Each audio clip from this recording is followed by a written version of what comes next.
Happy Monday. I was going to say welcome. I don't know, welcome to what? Welcome to Monday? Welcome to this. This is bothering me. This is where I wish my head was at. Anyways, yeah, welcome to Monday. How is everyone doing this Monday or whenever you're watching? Um, I have a pistachio like in between my tooth and my whatever you call that thing, skin over the tooth. Anyways, some pretty interesting topics for today. It was an interesting weekend. I don't know if I'll be as heated. I'm definitely not going to be as heated as I've ever been. It isn't like crazy, but um yeah, I might be a little less even more. What am I saying? I don't know. Anyways, let's get into the whole shebang. I also got some more passes on the song that I've been working on, so I'm excited. I was meaning to look that or to listen to it before this live, but somehow time flies like a lot. And also, I had some donuts. You see my border? It's in honor of Blake Lively's donut excursion, and I didn't even think about this, but I could have. I went to McDonald's today. I could have gotten a donut. Right now, at least in our area, McDonald's is teaming up with what's that donut place? Krispy Kreme. Hi, Maria. Hi, Maria. Hi, Arnaldo. Um, oh, nice, Maria. That's awesome. You know, it's one of those days. It's one of those days. It's a new moon. Is that how you say it? New moon, right? My friend just started a new job. I'm like, perfect timing. It was a great day for me today too. But that is not that great. I don't think either of us could compare to that. That's awesome. Congratulations, Maria. That is so cool. That is one way to start the week too. Um, Hi, Angel. Hi. Um, so yeah, I want to see if I can import these other donuts in. But yeah, I'm really bummed now that I didn't. Yay! There we go. More donuts. This is or it used to be my favorite color, but I think it's a little too blue. But I'm going with it. I had another like small pink one over here, that way, like on my thumbnail. But it didn't look exactly right. Anyways, all right. So yeah, that's so exciting with Maria. We have Snow White. It's something I didn't think I would talk about. The first time that I saw what I saw with Snow White was um Kirsty Flaws. Oh, sorry, my friend just texted me like a weird. I think about my parakeet. Um, her thumbnail with Snow White, and I'm like, what's the what is going on? Not interested. I was not interested at all in this movie. I was not interested at all. I was never interested, like I said, on Sunday. Oh no, I'm sorry. I did think about that. I did think about that. I'm like, I'm not trying to promote donuts.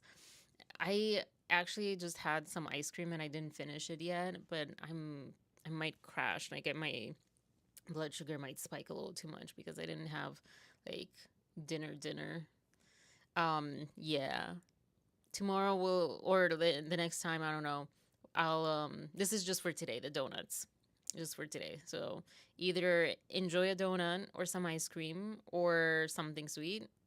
Curb your sweet craving right now that I'm causing, or like just hold off for tonight.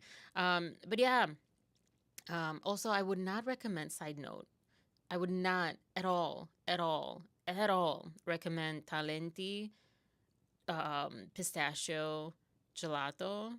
I don't think it's even gelato. It tastes like sugar water with pistachio flavor. Doesn't even, it's because gelato is supposed to be a little creamier, isn't it? I don't know. It is gross, but I bought it and now I can't throw it away. It was expensive. It was, I think, $5.99 or something, which is kind of expensive, especially when you don't have money. Yeah, get some ice cream. And let us know the flavor too. Or let me know. I'm curious. I love, my favorite is toasted pistachio. Toasted pistachio. Oh, I'm sorry, Maria. Um, yeah, but let me know. Let me know your donut. If you do you like donuts? Does it? Yeah, let me know if you like donuts. I was a fan of donuts when they came out. I remember Dunkin' Donuts first opened in Romania. I was already here and I went back and that I ironically had my first donut in Romania from Dunkin' Donuts after having lived here. I think it was just for a year or so. I don't know, but yeah, I loved it. I hated our version of donuts, which is kind of like beignets or those like donutty things at Chinese um, all you can eat or something. And I didn't like them. I still don't like it. It's very yeasty and I don't know. I just didn't like it. Don't like gelato. Soft serve ice cream is my weakness. Yeah, soft serve is good. Yeah. If you've not had toasted pistachio from Mitchell's, which I hear it's local, but it's not. I don't know. It's really good. But I generally don't actually like pistachio ice cream because it's usually just sweet. And I'm like, what is this? I don't know. I don't like ice cream that's too sweet. And yeah, anyways. But yeah, donuts, I don't like them anymore. They feel like when I eat them, they feel like clay in my stomach. So can't do donuts anymore. But they're tasty. And I think I like Dunkin' Donuts more. I don't know. I think I like the donuts back in the day. I think I like a lot of food back in the day. I don't know if our tastes have changed, but I am inclined to think that they make things differently. It was hard, for example, to find like an ice cream that had no corn syrup. By the way, did you know corn syrup is a high FODMAP? So IBS people, etc., like corn syrup is bad. It's not going to be your friend most likely. Um, but yeah. Anyways, yeah, we'll get into like the serious stuff. But since it's I guess Sweets Day, Sweets Monday. You did wait, which Maria? Yeah, Maria Rodriguez. You did win. So strawberry lemonade and mango sherbet. Hi P, sorbet. I'll call it sorbet. With vanilla ice cream mix.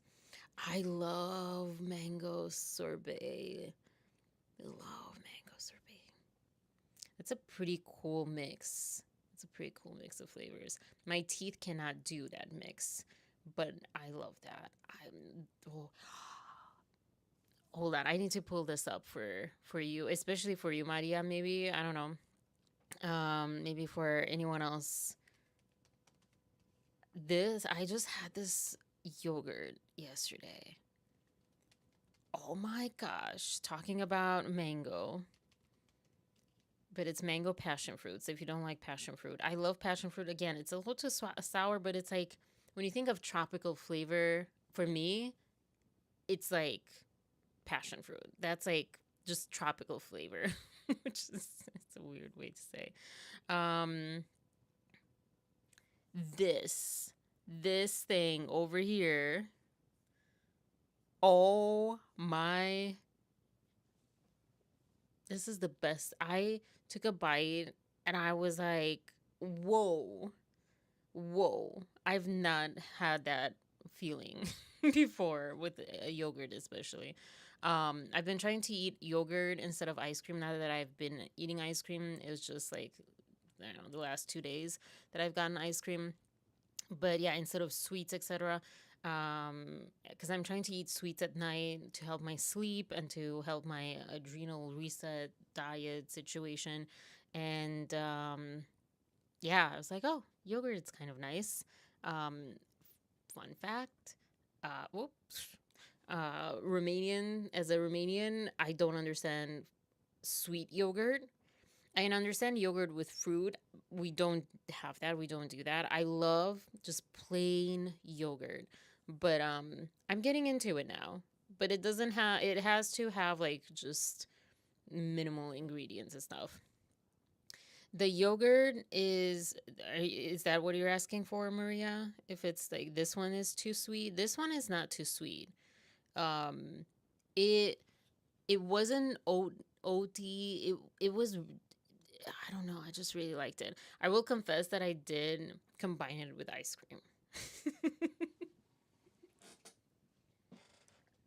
that, is, that is so bad. That was not the point, Arena. But I did combine it with ice cream because I was having ice cream as well. Yeah, the yogurt. I don't think it's too sweet. I'm trying to think of like other yogurts that I've tried, like Forager peach I've had recently. That one's not that sweet either. Um, like if you think of We by Yoplait, that one is probably sweeter than these, but I don't know. Yeah, magnesium. I've not had I don't know any luck or any it hasn't really worked for me. I got a rash from trying to have a magnesium bath situation. But yeah, it hurts my stomach, so I've tried. But sugar, it's just so bad. Sugar helps me. I've also tried like these gummies. Not sponsored. Um, Honestly, I didn't really feel anything, but I pretend that I do. It's good, it has some GABA and L-theanine, which we'll talk about. Well, we won't talk about those, but I am excited to talk about that. I was watching more Armie Hammer podcast episodes, and there was one that really got to me, really got to me. And then the other one, he mentioned something about something that I kind of know a little bit about. So, in regards to brain waves and things. So, yeah. Uh, Forgot to press send. Oh, oh, Angel. Yeah, yeah, that's what I tried, the magnesium flakes. And I got a rash. I wonder if I put too much and it maybe burned me or something, or I don't know. I've taken like magnesium supplements and I'm fine. But yeah, it's weird. I don't know. But if it works for you, I know magnesium is so good, and I think we don't have it enough. Yeah, that's the one that I have that I forget to take. My Viome subscription should be coming soon, and they put in there whatever I need to the amount that I needed in the combination that I needed. I'm sure they put something like that in there, but in the meantime, I might take a little bit. Coffee relaxes me. I don't know. I don't know if I'll ever find out why. I used to fall asleep instantly, like get like lit. If you've seen like people or robots, I mean, in movies where they just like, ooh, they just kind of wind down and shut down. That's me. That was me with coffee. Especially because I was having like the sweet coffee too. So yeah, that was a bad combination. And but I just hated coffee. I'm like, why should I drink it? I don't need to drink it. I was like tired, but like I'm like, this is pretty normal. And now it just relaxes me. I think because I don't make it that sweet. My first ones were, I think, McDonald's caramel coffee or Starbucks, and yeah, coffee relaxes me. Yeah, it just like brings me to like just a very happy, relaxed state. I actually had coffee today. I can't have it more than like twice a week max, maybe even twice every other week because of my stomach. Um, but when I have it, it's like, and I know there's something in coffee that makes you like literally makes you happy. It gives you some happy chemical releases or something. So there's that. But so I can't tell if it's because I'm dehydrated or because I'm like I have ADHD. People suspect that people obviously when you have ADHD stimulants like calm you down because you're like go go go, you're like well, not necessarily. Like if you're like oh yeah, it's a little bit more complicated than, the simple explanations we have for ADHD, but yeah. Um But yeah, coffee relaxes me. Sugar relaxes me. I'm really opposite because people would say, I remember when I was little too.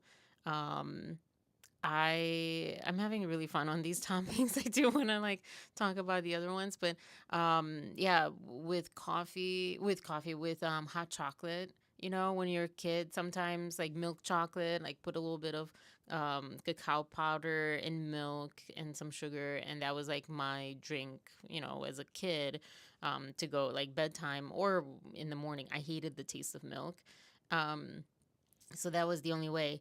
I think I also had like a Coke, like Coca-Cola Coke, when I was little. And people were always like, oh, you're not going to, or like with sugar, you're not going to want to eat, the main meal, or you're not going to be able to sleep. Don't give her, cocoa at night because she won't be able to sleep. And I was like, passed out. I did not care. My body did not care.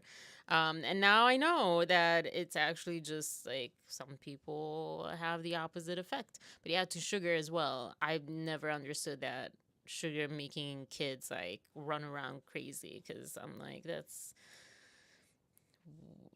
literally like you're also like I think the sugar thing is like you're crashing your insulin or whatever is crashing. I'm not diabetic. I've not been diabetic and I've had this my whole life. So I don't know. It's just I don't know.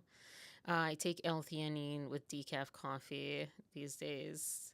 Huh, interesting. Oh, I should suggest that to my mom because she has that. She can have coffee like even not in the morning, but like she has to have coffee before noon or else she won't be able to sleep at night. I'm like, what? I don't get that. I'm sure that coffee disrupts my sleep, just like alcohol, it disrupts your sleep cycle. You might think you're sleeping well, but you're actually not. So I might have that, but it does relax me. Um, Maria, you can get it in tablet or capsule. Okay. I also take glycine powder when I remember it. My sleep hygiene process is a lot. Yeah. Well, please share, P. Please share. Um, because sleep, it is maybe the top issue I think we have. Like most people have. I was watching another thing that I watched over the weekend, but it was like I don't know. Didn't fit into today's bullet points. Um, I think I mentioned it on Friday a little bit. Selena Gomez and Benny Blanco on Jay Shetty and on his podcast. And she was saying that she has a very hard time sleeping and she has like terrible sleep. Like that's like he was saying that's her one wish probably. So please share. I am with that. It is I think a combination of like just our natural issues maybe with craziness that is having technology all the time now and a crazy world and knowing more that's happening in the world than before and so you're like constantly like ah, I don't know. But I think there's like a combination. And I don't think we have good sleep hygiene because we have phones, we have tablets, we have laptops, we have a live at 9:30 p.m. We have like I don't know things. So yeah, Bustelo and Maxwell. I've not heard of Bustelo until recently. Maxwell was like a staple commercial back in the day, and it looked gross. My stepfather had coffee. We would drive a lot, like cross country driving, and he would always have to have coffee. And I developed like a car sickness directly linked to the smell of coffee because I would get car sick. And so the combination in the morning especially, um yeah, so maybe that's why I didn't like coffee for a long time. He just would have whatever. That is crazy though that you started drinking in elementary school. That is so crazy. I don't know, good or bad, but I've not on like high school. I know was too early.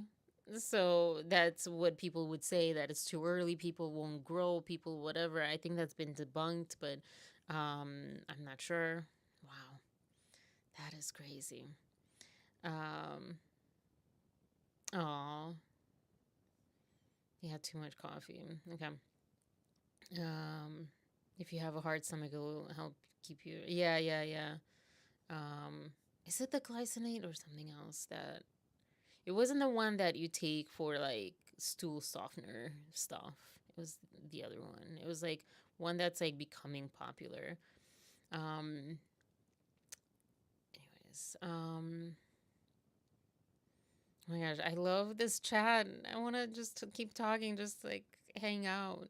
But I also want to like not take too long to get to these because some of these are like I don't know. Some of them I think are good, but I don't know if they're that good. We'll see. You never know. This is Dave Neal actually, because he's the only stand up that I watch, and also he talks about like the experience of being a stand up. So he always says that as a stand up comedian, you always practice your jokes, and it's not necessarily that you get it off. Most of excuse me, wow, most of the time you don't get it right, not off, get it right off the bat is what I was trying to say. And this is kind of how I feel when I do these lives. Like when I'm writing it or when I'm watching, I'm like, oh my gosh, this is crazy. And then either time passes or it just doesn't hit the same, or like my energy is different, or the chat energy, you guys are all different. So, yeah, but we'll see. Um, oh yeah. With a gallbladder, yeah, that's a tough one. I wish I had any experience with that. Um, my one doctor said that my acid reflux might come from that. I'm like, what? Ours, and I just mentioned that just in terms of like our bodies are so crazy and so interconnected, and it's a little more and more frustrating when doctors are like, this is a problem, this little thing or that little thing or that thing or that thing, where everything's so interconnected. And like you're saying, like now everything's kind of heavy because the gallbladder is like before the liver, I think, right? That's like processing and helping with the bile so the liver can process fat and all this stuff. It's um, I don't know. I'm not a doctor, I'm not a scientist, but the little I learned, especially around the digestive system. I don't like the taste of alcohol any type. Tried when I was younger, I tasted. I had the same experience, Maria. I think it wasn't, it, okay, in Romanian we have this like prune, it's not vodka. I think it's like closer to moonshine. I don't know. But it's out of prunes. Tsuika is the name of it. And my cousin and I grew up with two cousins that were like brothers. And one sadly passed away quite a while ago, actually. And I think it was that cousin and me, because we were a little older by like, I was 2 years, we were like a year apart basically. We were so curious and so insistent on trying the Tsuika, and that was our experience. It burned. We didn't taste anything as it just burned. I'm like, why do adults drink this? Ew. It was a horrible experience. that is how you get kids not to drink, probably. Give them something like that, vodka or whatever. The stronger the better. Just they don't even have to like get like a big like taste of it. But I did like a little bit of beer. I don't know. I just that was something I could do, and then I hate beer now because it's also like heavy, and also it all tastes the same. It doesn't taste. I don't know. And then coffee. I would drink a little bit of coffee when I was little too, just to like feel like a grown up kind of thing. The little things that in the U.S. it's probably not not really happening. Um, but yeah, I don't like alcohol. I was drinking like 2 years ago. Yeah, not so much this past year, but 2 years ago, it was like I was drinking because my partner was drinking or is whatever, and I had like a huge issue around that because I felt like drinking to calm down or because you're stressed or whatever. And not saying that he was doing that, but kind of. I was like, kind of felt just go to therapy instead. And so I got a little too judgmental on that. So I was like, okay, fine, I'll like meet him halfway or whatever. And that wasn't the first time I tried it. It was like,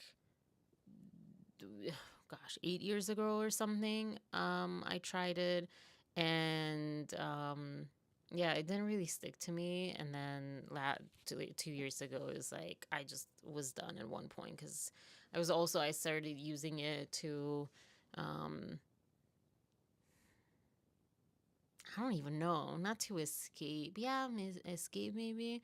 Like I hated it. I hated the taste of it. It wasn't something that I was enjoying. I was just doing it, whether because we're like out and like, oh, fine, I'll have that too, or I didn't always hate it, but yeah. So side note on the alcohol thing. But yeah, sometimes I don't know. I also think that this whole alcohol and coffee, these are like adult drinks. This is like if you're an adult, you are assumed to drink one or both of these. And to me, it's so interesting, the psychology of it. I wonder how many people would not drink both or either of those if it wasn't that, that's what adults do. I think that so many people that drink these are drinking them because, like with coffee, like it keeps you awake, it wakes you up, you have to drink it, and it's a habit, and people, that's what you do at work, and all this stuff. And with alcohol, kind of the same thing. Like, well, happy hours, and that's what you do, and that's what family does, and blah blah blah, and friends, and all this stuff. So I wonder how, like, literally, I wonder.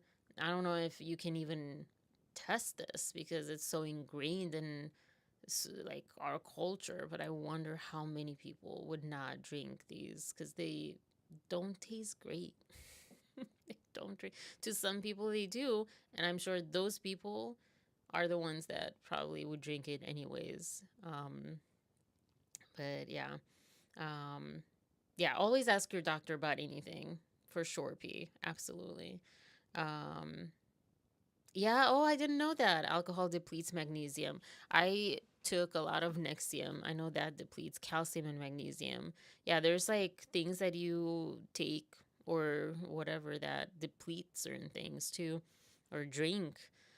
Um, Looking back, I'm like, what? Yeah. Yeah. Yeah. Did you have like a strong, like, was it in your family or how did you start with coffee so young? They say ground coffee has ground wood in it.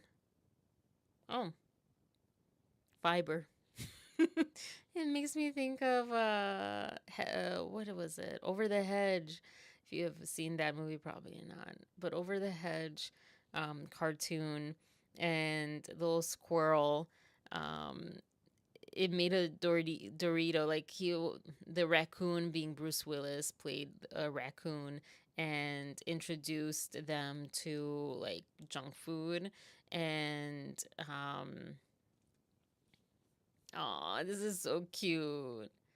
And this little guy, I think it was a chipmunk or a squirrel. I think it's squirrel. I don't know. It was a squirrel. Okay. So, better heist than Ocean's 11. Listen to that. Anyways, he made, I think it's he. I don't know. I never talked, but he made or she made, they made a Dorito out of bark. And that's what they used to eat before junk food. And then suddenly, like, he made this Dorito, and then sprinkled some bee pollen and tried it, and I was so disappointed.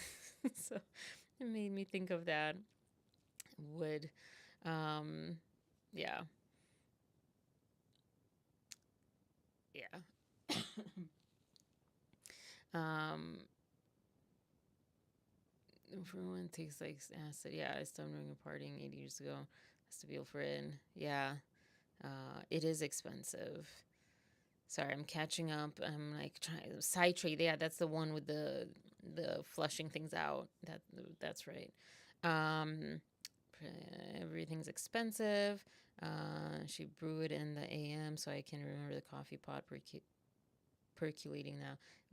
With your mom, yeah, it's interesting because my stepfather drinking it, like it just nauseated me.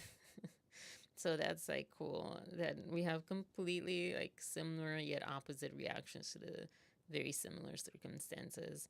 Yeah, yeah, good fiber. We should maybe try Safe Bark Doritos. Okay, so um, gosh, where to start? Where to start? Watch Paradise. I did my activity in acting class. So, doing Meisner, I'm at the relationship portion, the relationship stage. And so we set up a scenario from the show, and I'm not going to say it not to spoil it. There is actually not really a big spoiler, but it, as I would say it. But yeah, we did that, and it was cool. It was really interesting. It was interesting, my choices, and then we're doing it again next week because she wants to see it in with different choices. So yeah, watch Paradise though. Oh my gosh, I always have these hiccups. I've not watched Suits LA. Has anyone started that? Try that. It was so boring. It was just so excruciating to get through it. The cast kind of, they don't suck, I guess, but it's just odd. And for being in LA, somehow it's darker than the one they shot in Toronto, but it was what? What was it supposed to be? New York. Um, I wonder. This one's probably shot in Vancouver or something too. But it's like that dark visual. Like, make it bright. You're in freaking LA. I want to see sun, blinding sun, just coming at me. And they do a little bit, but yeah, all I remember is the darkness. So I have not watched it. And then Will Trent, I started watching, and I hate that I'm addicted to it right now because it's scary. It's not. I always talk about this is not what I prefer to go to sleep. Like some of you guys, I cannot. I cannot do that, but I have been doing it because it is so captivating. But the acting is off, and I don't know if it's the acting or the editing. Last night I was like, "What? Which one is it?" Something is just feels so awkward, and it might be the editing because sometimes it's like someone says something, and I think there's like a fraction of a second more, or like some fractions of a second more in between the reaction time, and it makes it feel like the actors suck. So to the editors of Will Trent, get it together. Don't make your actors look bad, because these are apparently really great actors, but they look like they can't act. They look like they're in like eighth grade, and I don't know eighth grade, but that you say something, your line, and then I'll wait, and then I'll say my line, and then you wait, and then you say your line. I don't know, and it's like imperceivable almost. It's like just a second. It's not like a huge beat, but it's all the time, and it's driving me crazy. He rocks though. He's really good. Ramon Rodriguez, I think. He's really good. And then also someone from the school that I am going to, that I've gone to for acting, who is in Atlanta. Kurt Yu is his name. He plays the morgue person, cadaver person. I don't know what they're called. And I mean, I hate to say this because I feel like it's like really weird. I don't think he's like the best. Um, but again, it might be the editing, it might be the writing. I don't know. Something is really off with that show, but it's good enough, I guess, for me. Like, it's like, oh, I'll put up with that. I'll put up with that part. To me, it does look like Psych. Oh, that's what I should watch. Psych. Psych was awesome. Psych was funny. And we're going to talk at one point about how supposedly a simple flavor, which one I'm trying to say. Simple Favor was supposedly a comedy, and we might have talked about this like back and forth a few lives ago. But like, I'm like, where was the comedy to this show, to this movie? But yeah, Psych was a pure comedy. Psych I liked better than Monk, I think. Um, Will Trent is more like Monk. It's like a slower paced somewhat. It's yeah. He has the dyslexia, so Monk had his OCD, like real OCD, the debilitating. Um yeah, so yeah, kind of dresses like Monk. That's interesting. I didn't think about that. But yeah, it's scary just cuz like there was one episode I was watching yesterday or the day before that actually, it was 2 days ago, yeah. It actually like scared me. It was with a journalist. So if you watch and you get to that episode, or if you've watched, it's with a journalist in a diner, and that scene made me like jump and like actually feel fear. I don't watch this stuff. I like to watch like really good feelings things. Um your dad wasn't a big coffee person. I like how you spelled coffee. Um yeah. Um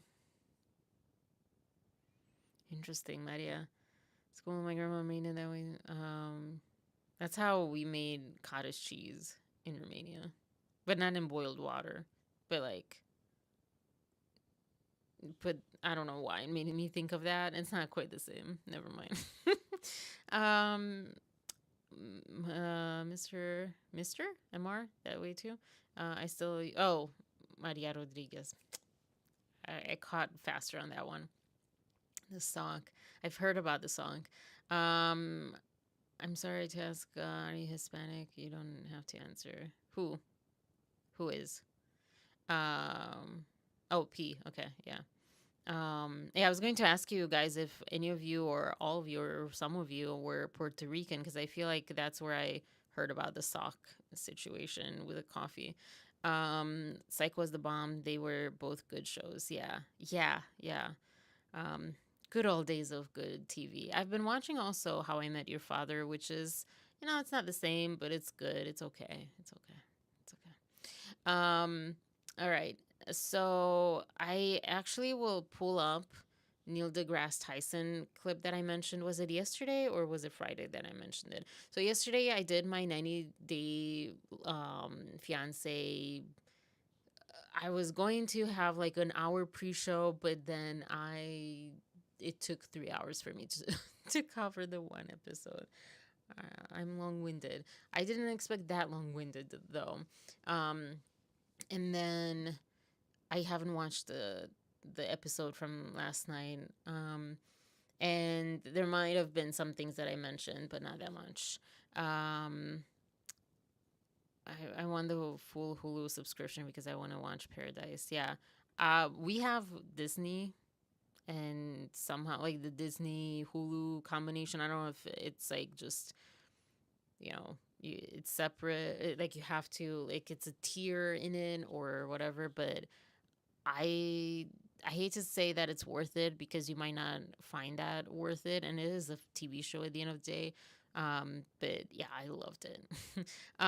Okay, so yeah, Neil deGrasse Tyson, Snow White, Harry and Meghan, and this whole charity thing. Have you guys heard about this? Interesting. A developing news story. I haven't barely kind of scratched the surface, but I don't know if anyone has really scratched the surface, period, at this time. Uh, some Armie Hammer stuff. Um, I yeah, there are a couple of things sprinkled. I don't know if I've mentioned any of them yet, but one of the things that, oh gosh, it's going to be interesting me talking about this one episode of the Armie Hammer podcast that I want to talk about. I have watched other ones that I'm like, okay, this is enjoyable, this is entertaining, this is interesting. Not much to like talk about like here. It's not, a review podcast channel that I have. But this one just, oh god, I don't know, it just like took me to something else. But in it, the idea of like content creators and young people and whatever, I'm not young, but people should talk about things like the universe and whatever, metaphysics is what that one person was saying that I'll talk about later. So I don't know if that's like the thing that's the same thing, or science. They talked also about science. So with that, I was on Dave Neal's like behind the scenes live.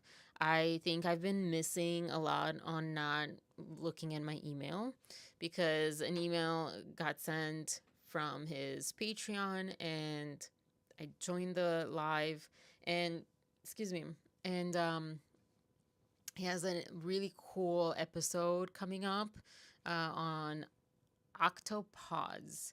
So I found out because someone in the chat was saying like, isn't it this octopus like person expert?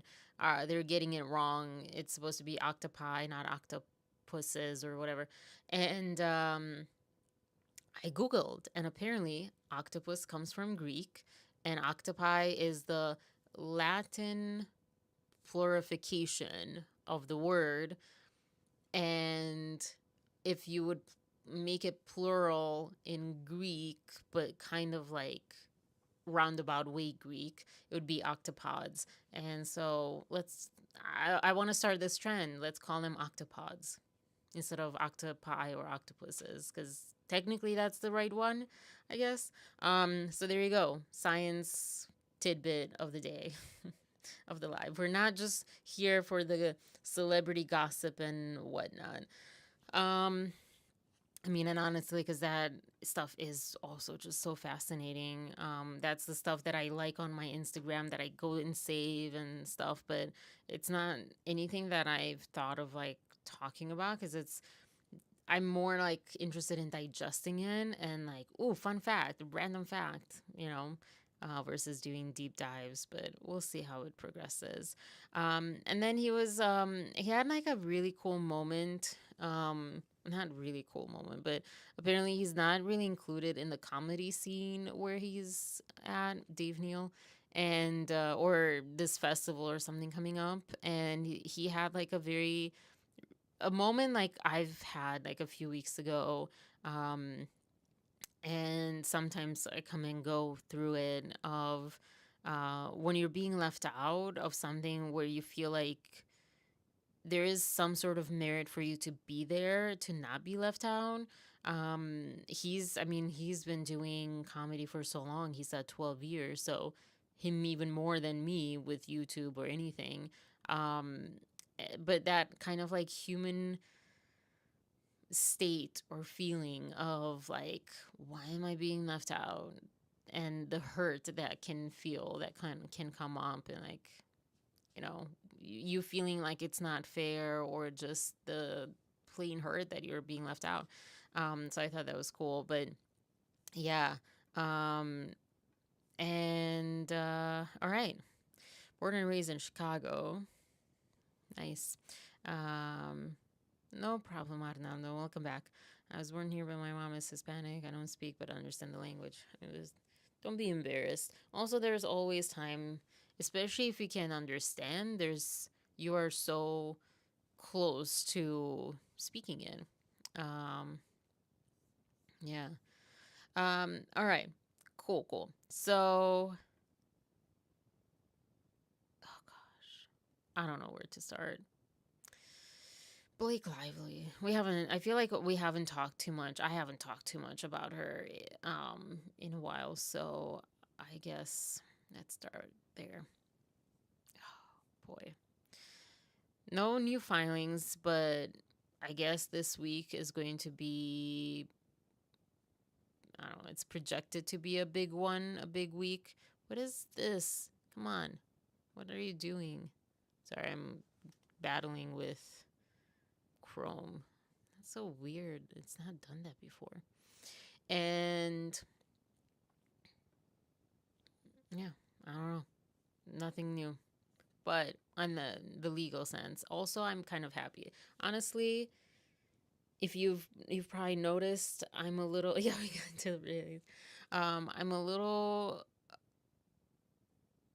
not over this. I'm not over the topic, but I am over the minutia of it. Not all of it. I'm not gonna lie. The things that I have on my list are probably minutia. Minutia, minutia. Little things, insignificant things, details. Um, but this whole donut story, I saw it first on Elsie's channel, and for some reason, this is the one thing I have not pulled up yet. Let me pull that up. Um, I think it was on her Instagram. I think it was on Instagram, but she usually posts on YouTube now too. And I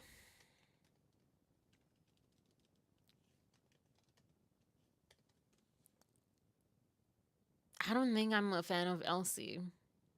I'm gonna. I feel like I'm less and less of a fan of hers. I like her delivery at the beginning, especially. I like her delivery, period. I like her rhythm. I think she has awesome rhythm to how she says things, and just like she has such good delivery. Um, but like point of view wise, and Let me guess. how I am with like swear words, and also it's not even like, oh, because she's swearing and using swear words, but like it's the sentiment behind. I have such a hard time putting into words what bothers me when some of us content creators, and I've done that too, and like when I was reading Blake Lively's Amanda complaint, I had to stop because I started doing that. Like, I it's not like, yeah, putting someone down, but sometimes, there's like a various degrees of that, or like, it's nuanced. Um, ridiculing. I think ridiculing is the word. I need to get better at Meisner, get those words going. So this is what she shared this morning. Hair stunt when I see one. And this isn't even a good one. Your hair's uneven. You look dusty. Why you out here selling hair with a side of donuts? Is anyone like getting to like understanding what I'm trying to say? Like, even in that sentence, that first thing, it's like, just like, I don't think this was a bad PR move. Do we like it? No. Do we want to see her? No. But it's kind of like when, us content creators do things like, if you don't like it, just look away. Just move on to the other thing. I think this was and I think Dave Neal also said this. I did not watch his like videos, the podcast, the Rush Hour podcast yet on it. But in the live, he had kind of mentioned the sentiment to that a similar idea that this was probably a good PR move. I'll say that this is what PR people have suggested to Blake Lively and her team to do. when they've been invited on various content creators shows and asked, what would you advise her to do if this was your client? And now she's doing it. Of course she's going to not be able to do anything right, because the people that don't like her, and the people that have been frustrated with the gaslighting, or what appears to be gaslighting, and manipulation and lies, and you know trying to divert the attention away from like facts and all these things, that she can't win us over. She won't win us over. Nothing she does, nothing like this will do that. This is what she should have done when the movie came out and people started talking about that one was Jersey Flaw interview. This is what she should have done then. Too late. And she should not have, you know, again, if it's real, I still feel like I have to say that just for, the trial hasn't been here. But if it's real, then okay, fine, file that. But it wouldn't even have gotten to the so-called retaliation agenda or whatever that she claims happened to her, because she would have done this. People would be like, oh yeah, we like Blake Lively, look, donuts. She did everything wrong and in the wrong order. I will say that the whole hair situation, she's not the only one. The people that work there also don't have hairnets and their hair up. My hair is a little longer than hers. It sheds like crazy. I keep looking like there's like clumps of hair, but my hair doesn't change. So I'm like, supposedly we shed a lot of hair strands per day, like 100 hair strands or something per day or something like that. Just naturally because it grows. Um, I would not want hair in my donuts, or like over. Literally, she's standing over the donuts. That I will say, no, no good, no good, Blake. I don't think it'll be dismissed. Yeah, shoot me too. I was too busy gambling. Too much, Dave. Yeah. Uh, I'm sure he'll forgive you for that one if you watch tomorrow. It's good though. If they were going to dismiss anything, it would have happened by now, right? Um, I mean, I don't think we've. No, I don't know. I don't know. I don't know. It might still like continue like this. I don't know how long the motion to dismiss war is going to happen. Um, why do you say it's not a good PR strategy, P? Type in the chat. Yeah, yeah, could have braided it. She's had braided hair. She's not always worn her hair just down like this. Um, I don't know, whatever. Or like put it in a bun. She's had her hair in a bun, even on It Ends With Us. Because some people are weird and they don't like their ears or something. She's had even in a bun. You can cover your ears if that's her problem. I don't think it is. Um, but yeah, I was hoping for something today. Oh, what were you hoping for? Um, but yeah, anyway, so is I there anything guarantee else? you, somebody took home a strand of blonde hair that doesn't belong to them. Why is your sister in the background with her camera on? If you look at the phone in Blake's sister's hand right there, that camera is on. It looks like somebody was just ready to fucking take pictures. Your PR person and your sister.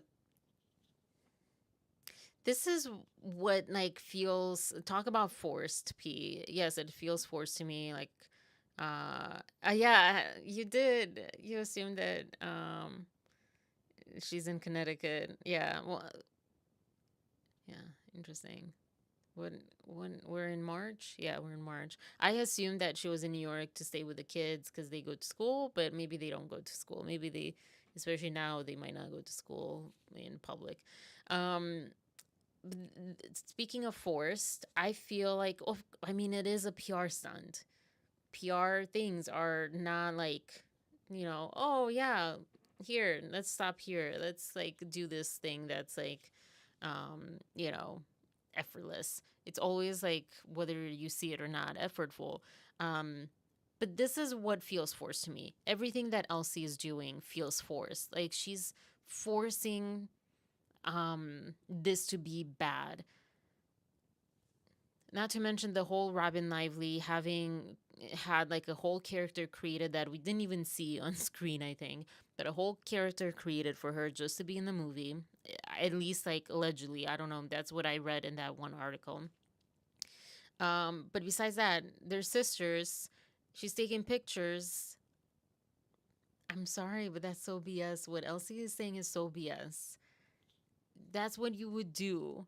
Whether you're like trying to take pictures so people love you, that you post on social media after so people love you, or you're just taking them for your own sake, doesn't matter. It doesn't matter. There's nothing wrong with that to me.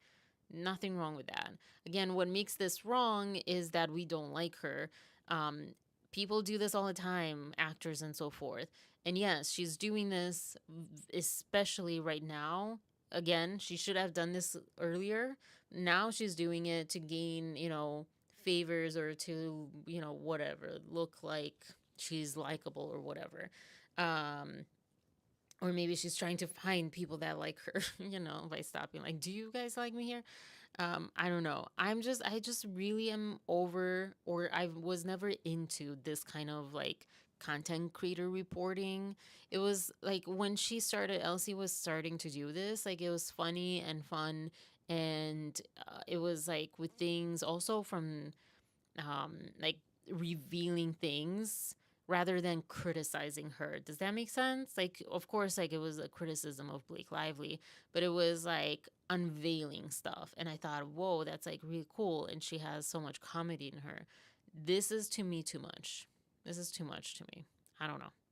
Or suck ass because Yeah. they should have told you put the hair in a freaking bun. Working behind the counter, really happy. Where's the source at?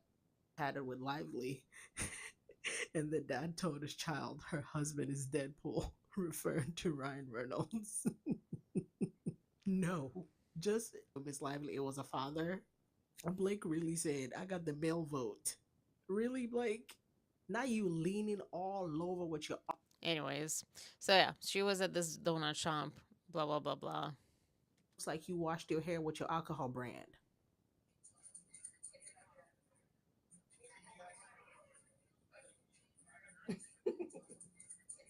What? Put your back into it. I don't know. I couldn't hear anything. Anyway, so that's like the whole donut news. That's the whole donut news.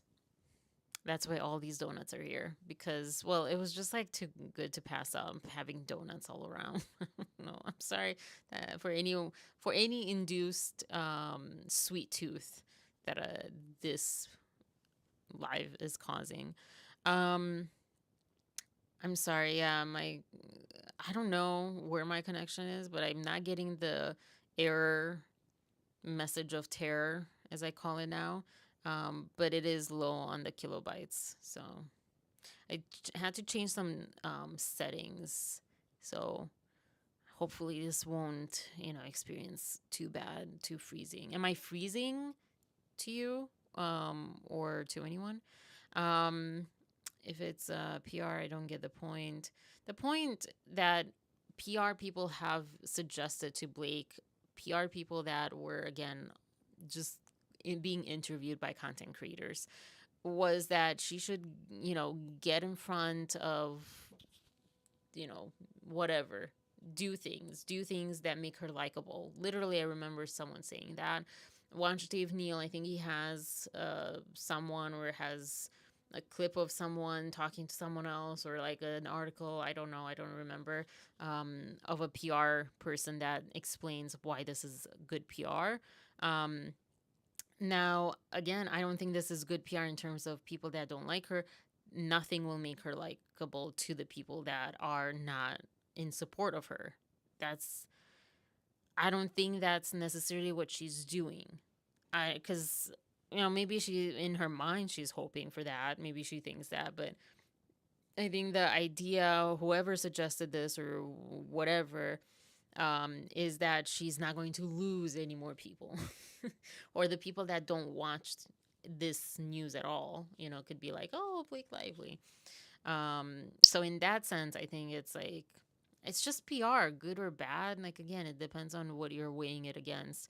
If you're weighing it against, is it going to help her win people over that are supporting Justin? That's never going to happen unless you give us actual, factual, non-disputable truth and facts. Facts is what I meant, not truth.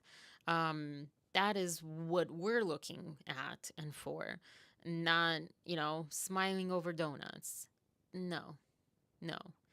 It didn't bother me that much though. To me, honestly, this whole donut thing is like, whatever. And in the other part that I was thinking that I said, I think maybe I commented, did I comment on Elsie's? Maybe I commented on her channel or I don't know, maybe on Instagram. I said, or maybe in Dave Neal's chat or something,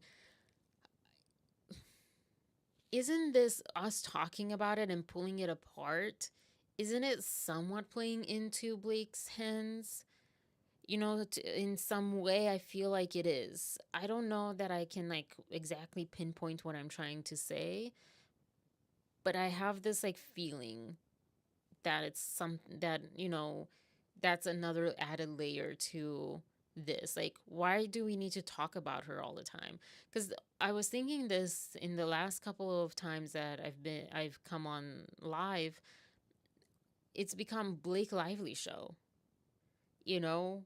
I mean, in a good way, I guess, maybe, but like, we don't talk about Justin Baldoni, good or bad. We don't talk about, forget the other people involved. We talk about Blake and Ryan. They're getting all the promotion right now. Is it good? No, it's really bad promotion. It's not really, good stories. It's, yeah, but we're still talking about them a lot. Now, if that helps them or doesn't help them, I don't know. I don't know if it's like exactly helpful to them, but it's still like, I don't know, something about it kind of bothers me. Like, we don't need to cover every single tiny, especially if it's a PR move. We don't need to cover it unless it's something that's like very pertinent to our goals. But maybe like goals change or it becomes like, oh, I just want to, I struggled with like, I don't want to talk about this anymore, or this be the only story that I cover, only topics that I cover, because I'm bored with this. Like, I just want to um, hear about and cover when it's something important, like the motion to dismiss stuff, the verdicts on that, or not verdicts, whatever they're called, like the judge's responses to the motions to dismiss, um, things like that, like the big moments as far as like character analysis or whatever. Like if something like crazy comes up, um, that's like a related directly to what she is claiming or doing or allegedly doing or whatever in this whole lawsuit, or yeah, or like kind of someone indirect. This to me doesn't have anything to do with it besides it being in the present moment and being a PR move. That's all that this does. It doesn't give us any insight to anything. That's what I guess where I'm coming from.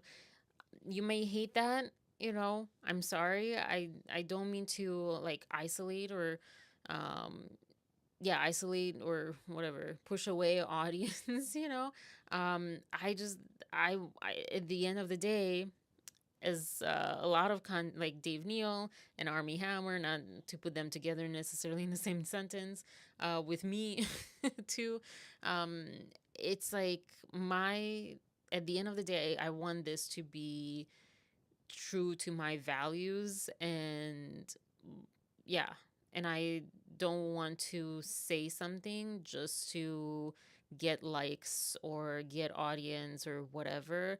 And I, as a person, never want to do anything in any kind of job where I'm so tied to that, to my life, my livelihood, is so tied to that I have no choice if something's against my values. And this is like not that big of a deal, but it starts this way, you know? You don't want to go down that slippery slope.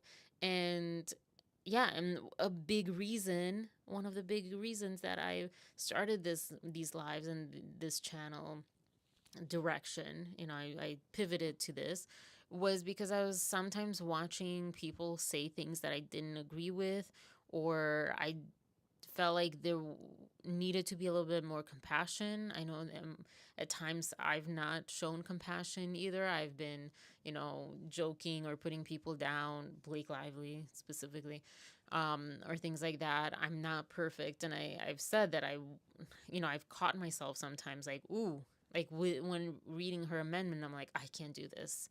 I can't do this and stay true to my values. Like this is too triggering for me, and I can't read this whole thing. I just can't. Um, so I'm like trying my best, but yeah, I don't know. But and also like speaking up when I'm seeing something like I saw this again. I don't hate or dislike Elsie. I think, like I said, she's so good at what she's doing. She has such not perfect, maybe, I don't know, to me, perfect, as Steve Neal as far as comedic timing. He's a much better judge than me, but she has such good timing. She has like such good delivery on things. And she's so funny, but it's like, I'm not part of that audience, you know, the Donna audience and Elsie audience, where it's like about being like kind of catty and like that kind of energy, you know, and just like, I mean, borderline bullying someone for no reason. If you have something that's like really bothersome, okay, this was just not that. This is a stupid PR move. It's not that big of a deal. That's my opinion. I'm gonna move on after I meet all the donuts. Um, but yeah, it's just a tiny blip of PR. Like there is a lot more to be concerned about. Like all the news outlets that are pro Blake, that are, you know, the stories, the way that they say stories or pieces of news are very much like more pro Blake than anything. That's like, you know, this is not a, as my bro, like, well, whatever. He used to say, my ex used to say, you know, is this a hill you want to die on? And this is not a hill that any of us should want to die on. This is nothing. This is like not even a molehill. This is a like a piece of like crumb wanting to be a hill or a mountain. You know, she wants this to be like important enough, but it's not. So yeah, that's where I come from with that. But I'll say with the hair down, yeah, that was a wrong move. But you saw the other person also working there. She also had her hair down, and let's just not do that. You're working with food, hair up, and a net. Thank you. Don't. It's, I think, one of the grossest things to get hair in your food, because usually like nails, like pieces of nail or whatever, skin you don't see. I'm sure we eat a ton of skin because, you know, that's just like happens. That's dust in the air. We inhale skin all the time. Went into a very dark science moment. That's not probably what you wanted to hear. I'm sorry if you're still eating that ice cream, Maria. um yeah, if it's a PR, I don't get the point. It's either in New York or Connecticut. Yeah, and she could be like just driving. You know, it could have been like during the weekend, just went to for the weekend there or something. Um, I would imagine. I would almost hope that her kids are homeschooled right now, because yeah, she should stay out of this scene for a while. It does look forced. I think she's trying different things. She's tried staying out. That wasn't, like I said, nothing to us. Nothing she does will be good. Besides, show us some facts and apologize. That's not going to happen. Not at least anytime soon. So, yeah. But if she's like, you know, it is kind of confusing. Like she's distraught, but then she's like smiling. To me, honestly, this felt like, and maybe she's trying to um, do that. It felt like the Justin Baldoni in Hawaii stuff. Except that wasn't a paparazzi, like a PR thing. That was a paparazzi thing. Um, so yeah, but it had like maybe that's what she was aiming for. Like, oh, okay, well, you know, the papers are getting pictures of him smiling with his kids or whatever, going to the he's always at the grocery store, but like doing these things, and like maybe I should do that, and maybe that's where she was coming from. I don't know. I think it was more what people have suggested for her. Excuse me. Is telling her she has to, yeah, for children were here, it will be more believable. Um, yeah, but I don't know. I would not if I'm not a PR person, but I as a human I would hope she would not get her kids involved in any paparazzi photos, anything PR planned, anything that she can help keep the kids out. And same for Justin, although like with paparazzi, sometimes it's hard to do that. Her sister made it obvious it was PR. Yeah. Yeah, but like, do we not get it? Did anyone say that it's not? I mean, no, you and me, we wouldn't be able to go into a donut shop and be like, hey, can we check this out for a couple of hours? Can we like pass donuts for a couple of hours? Maybe they would like it. Maybe like, oh, yes, I can actually go to the bathroom, because especially like food places, fast foods, etc., they have like, or they've had trouble hiring. So maybe they'll welcome the help. But of course it's PR. A celebrity is not going to just randomly, be there. I don't think anyone's like in any delusion of that. Like with her sister being there or not. I think with the sister being there, it kind of shows they're together. They're like, in support of each other, which is not surprising because my theory, and maybe not my own theory, I don't remember how it started, but um, Robin was probably one of the people that she said supposedly, felt uncomfortable because of Justin. It would make sense, right? Because you can't really manipulate someone for that much, but you can rely on your sister to be like, oh yeah, yeah, yeah, you're right, I did feel that or whatever. Allegedly, I don't know. That's a theory. Um, Kids would have made a difference. They want donuts, yeah. Well, freezing, maybe you're in slow motion. Oh, darn it. Darn it, darn it. I was hoping it would be better. It is better. I was hoping it would be good. Well, her sister made it obvious it was PR. She is saying it, visiting a friend. My foot.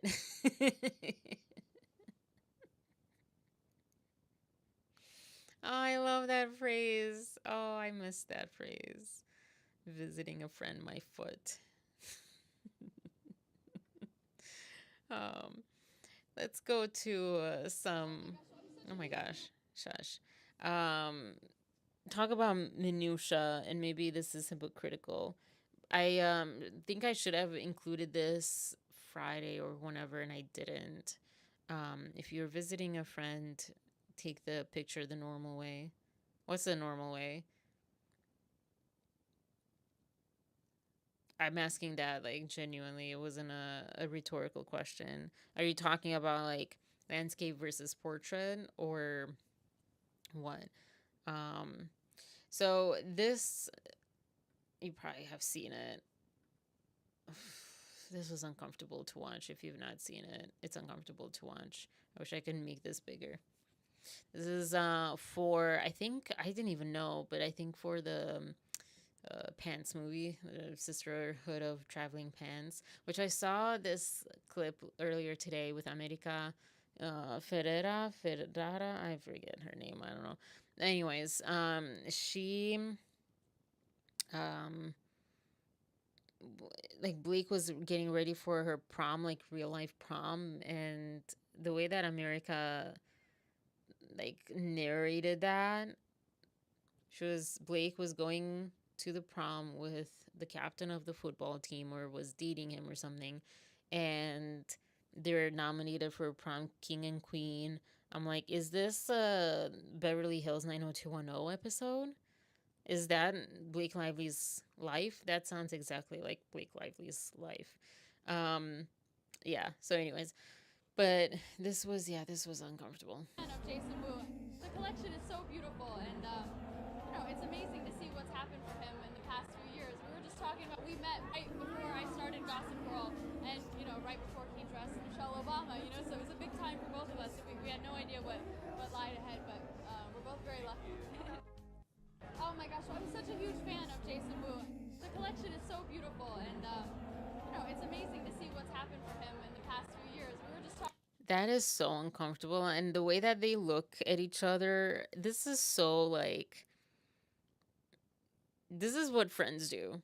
And I don't know that person, if it was her sister, if it's her sister, Chloe's sister, or friend, or like, not manager because they're equally young, but someone like that, assistant or whatever. I don't know. But this is like so, like, it's especially this screen moment. This is what I'm talking about. Like, this is like, this is not small potatoes. I don't know, to me at least, to be that uncomfortable. And I saw some other pictures from red carpets in general, not just this one, with them together. And like Blake Lively is like really tall and, kind of like a model and whatever, very trained for this life. And Chloe's just like a normal human being. And what I think us as an audience want to see more and more celebrities be. And but I don't understand this inkling for Blake Lively to like grab their like the person next to them and just like hold them. She did that with Isabella, I think, in a way. So yeah, that was like my piece of um little news. Um, my daughter does this when she tunes me out. I'm like, whatever, yeah.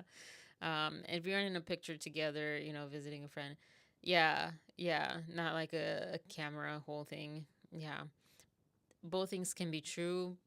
I don't know. I just wasn't that moved by the whole donut shop thing. Mine too. Yeah, yeah, like this is, with Meisner is what we try to do, where you don't need words. You don't need to say anything. The way that you're looking, your actions, your like vibe tells the whole story. That's what this clip was. In other places, like they laugh and there's stuff like that, but yeah, this was clearly, I don't think they became BFFs. And yeah, sorry, moving. The other part, I don't watch this usually, but somehow this came up. I watched, I don't know, Blind Items. Sorry. This was interesting. Oh, bread. What are they doing with the bread? A decade ago, Blake Lively and Ryan Reynolds came this close to getting a divorce. That's because she got a little too close with the co-star. They worked through it, though, because they both know he is no saint. I bet he wishes they would have ended it then. Do you remember the movie Age of Adeline? No. There was a controversy around that movie because it starred Blake Lively and McKeel Huseman. Okay. And they got real close. Oh. Rumored was they got extremely close. Like they were doing it, Bradley. Doing it? Okay. Then they go into how supposedly this Mikhail, whatever his name is, Huisman, looks very much like Justin Baldoni. He does not. But you know who he does look like? someone Blake was really nice to, and It Ends With Us. Now, they're not by any means twins, but because I had seen this movie, but I had to look up who this guy was. I didn't remember, because especially once they started, oh, he's like, he looks exactly like Justin Baldoni. They could be twins. No, they can't. But these two, for sure, are someone in the same family. And my random theory with, romance on set or whatever, um, I think especially after we saw the book Bonanza or whatever, when they were like the long version of it, when they were really picking on what's his name, Brendan Sklenar, both her and is Colleen all right? Does anyone know anything new about her? I have not checked her out. Another non so interesting piece of news for me. But yeah, and I felt like the way that Blake was talking, there was a specific clip, and I don't know if I included it in that video, but a clip of Blake talking about Brendan and how he improvised this line. And I was like, well, someone was allowed to improvise, and that was okay. He improvised this line that was like very sultry kind of sounding. And I get, this is so weird. She sent, I didn't think about this. I should have pulled that up. She was sending it to her male friends or something. It was just the weirdest. Sometimes when she talks, she doesn't make any sense, but something like that. I don't know. Something made me feel like if she had a crush on anyone in this movie, it was Brendan Sklenar. I would maybe, I don't know how much money you put Maria at the casino, but I would put some money at the casino on that theory. Because the way, shush, no one's talking to you. Gosh. It was, Siri. What is up with these celebrities? Read a book to stay faithful. Yeah. I mean, I don't know if it's everyone, but yeah, I will say that it's probably challenging if you really dive into your role and you really get close, and if you are unable to have good conversations at home, if anything's like, if there's any issues at home, and to work through that, you're going to choose escapism. And someone comes on good looking, although I mean, don't hate me, but I think Brendan Sklenar is much better looking, but either way, I mean, he's a good looking person. Brendan Sklenar is a good looking person. I don't know that anyone in It Ends With Us was bad looking. But yeah, and compared to this Mikhail guy is what I was saying. But yeah, I don't know that this happened, but I would not, if there with with both of them, I think both Justin and Brendan to Blake, they seem like really friendly, really kind people. I think Brendan has more of similar sense of humor, maybe, or slightly like a little bit more kind of thing like Blake. So I think, I don't know, there's just so many things that scream to me like if there's any romance, it's them two. And then when I heard this and I saw this guy's face, I'm like, oh my gosh, they look the same. If she did it, with one, could have done it with the other. I don't know. I don't know. It all could be so not real. How do we know what really happened with either of these? But I'm just saying, I don't know what they saw as far as like Justin Baldoni. Mikhail, whatever, Huisman does not look anything like him. So yeah, speaking of America Ferrera, she removed off her grid the post in support of Blake. Go check Jersey Flaws video out for that. She also, I guess, wrote to SAG AFTRA regarding the whole Inez, the things that she was, saying on screen and the whole thing. And I guess like her understanding from the reply they gave was that they're not going to look into it or whatever because it's like something that happened in the past. Or that they can't do anything now because it's in something in the past, and now it's like maybe more to like social services. I don't know. That was so bad.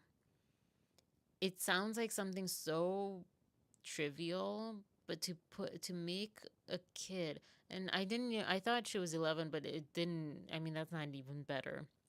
But she was 7 at the time. Like that's first. They just enter first or second grade, depending on the child.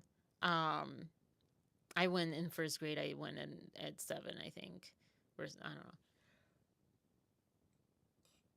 Maybe not. I don't know. Whatever. It's just so bad.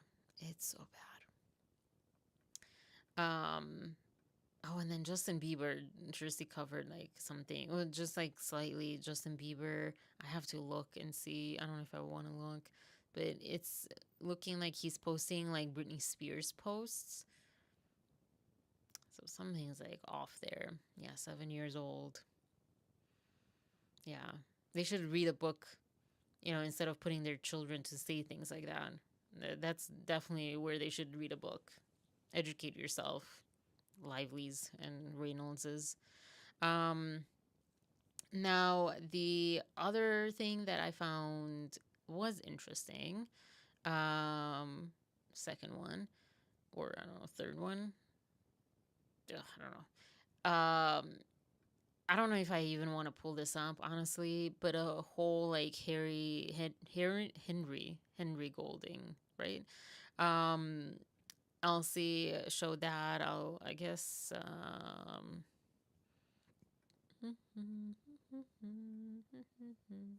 Can't wait to talk about that. All right. Oh, Snow White. Snow White. So Elsie took it, like, cut it out on YouTube. So, which is odd. I don't understand. Like, do they get copyright? I don't know. But Jersey still has it. So I'll play hers. One of my favorite additions that you came up with. I think it's nuts. And when you really went for it, too. That's always awkward. And you're like, hey, hi, nice to meet you. Can I grab your nuts? Like, really hard? But really hard? Exactly. Not because I want to, because I feel like she would. Remember, we kept going like, I kept going, can you do it harder? Yeah, and that was my tip of the hat to baby Jane Hudson. Yes. When she's spinning on the beach at the end. Oh, it's so great. Thank you, Elsie, again, for finding that clip. That is pretty outrageous. Thank you. Oh, sorry. Jersey. Thank you, Elsie, and thank you, Jersey, for this clip. This is what I'm saying. This is exactly, and Elsie does a great job on covering this one. But like I said, I couldn't find this part of the clip in her video, oddly. But yeah, what? This is, I don't know, evidence, but I feel like pretty close to it. Something like evidence for a lot in this trial, in this like lawsuit with Justin Baldoni and Wayfarer team, because the way that she described it was that, where was the intimacy court? And that was my little comment on Elsie's video. Like, where's the intimacy coordinator? Where is the intimacy coordinator? Didn't need one because it was a guy. And Elsie made a video. She probably got a lot of responses because she made a video about like, oh, he's a man, so he probably enjoyed that. That is so gross. That is so disgusting that in 2025, we still have people that think that way. Men are people too. And there should be a shirt like that. Men are people too. It's weird that I have to say it as a woman. But that is so gross kind of a thought. No, that is not right. And also, like, you see, oh gosh. I'm not a man. I've not been a man. I'm not going to be able to be a man ever. So, but for some reason, that feels like one of the most violating things you can do to a man. I don't know. And if it was truly that blasé or whatever, where she improvised that or she came up with that, and we don't know how that conversation went or whatever, but I'm pretty sure Henry Golding was probably feeling some sort of pressure because apparently that was his second movie according to Shirsty. And uh how could he say no? Talk about power imbalance. So that could have been SH. But yeah, that statute of limitations is probably definitely over, with that one. But not to have as evidence, I don't think. I mean, it's right there. She talks about it so casually that, like, oh yeah, can I do this? That was just disturbing to me. He seems so nice from what Shirsty was saying that he missed his first premiere. And so he had to order an Uber in his like Tom Ford suit. He seems so nice. Oh my gosh. I wonder if it was different filming this another Simple Favor after so many years and so much more that he's done. But yeah. And I said, what, Blake? Was it okay because you have some deep-seated issues with men that you're not dealing with, but taking out on men instead? This is like such a huge problem for me. And again, I'm not a man and I'm getting triggered by this. Like, disgusting behavior of Blake Lively's when it comes to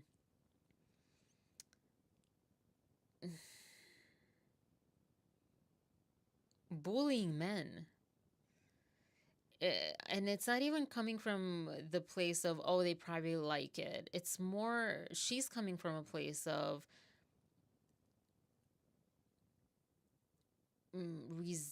like deep resentment, vengefulness. That's what the vibe that I'm getting with her, like Betty Buzz and Betty Boo's commercials, with A Simple Favor, the one with sitting or having her feet on the man, whether or not you even look at that with like racism undertones, that makes it worse. Even without that, it's really bad. And this, it's like, what is wrong with you? What is wrong with you?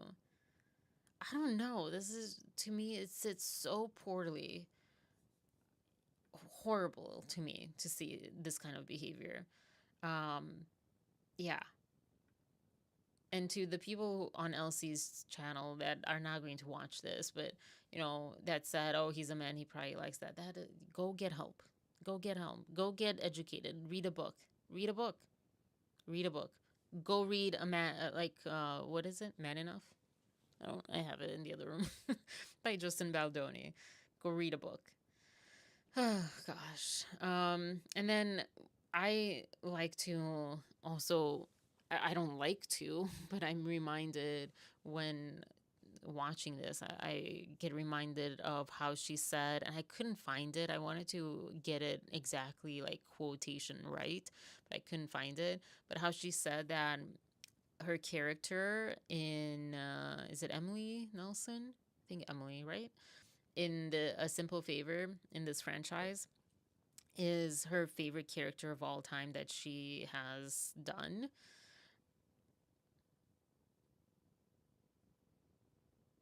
I'm going to leave that one there. Anyways, in searching for that particular moment that she said, I found this other video. Maybe I'll leave it, in case nothing else is happening or whatever. Right now, I just want to get over to Snow White and Neil deGrasse Tyson and Harry and Meghan. I don't know if we'll get to Harry and Meghan and Armie Hammer. All right. Really quick, let's take a nice little break and learn about molecules. Not learn about them, but, well, maybe. So this popped on to my feed, and I thought it was the coolest thing that I've seen in a while. Fucking sense. Life makes no sense. You're on a planet right now. You think you're in America? Zoom out. You're on a space rock floating in nothingness, infinite nothingness, and the infinite nothingness is expanding. That means endlessness is getting bigger. That makes no fucking sense. That was like pretty cool enough.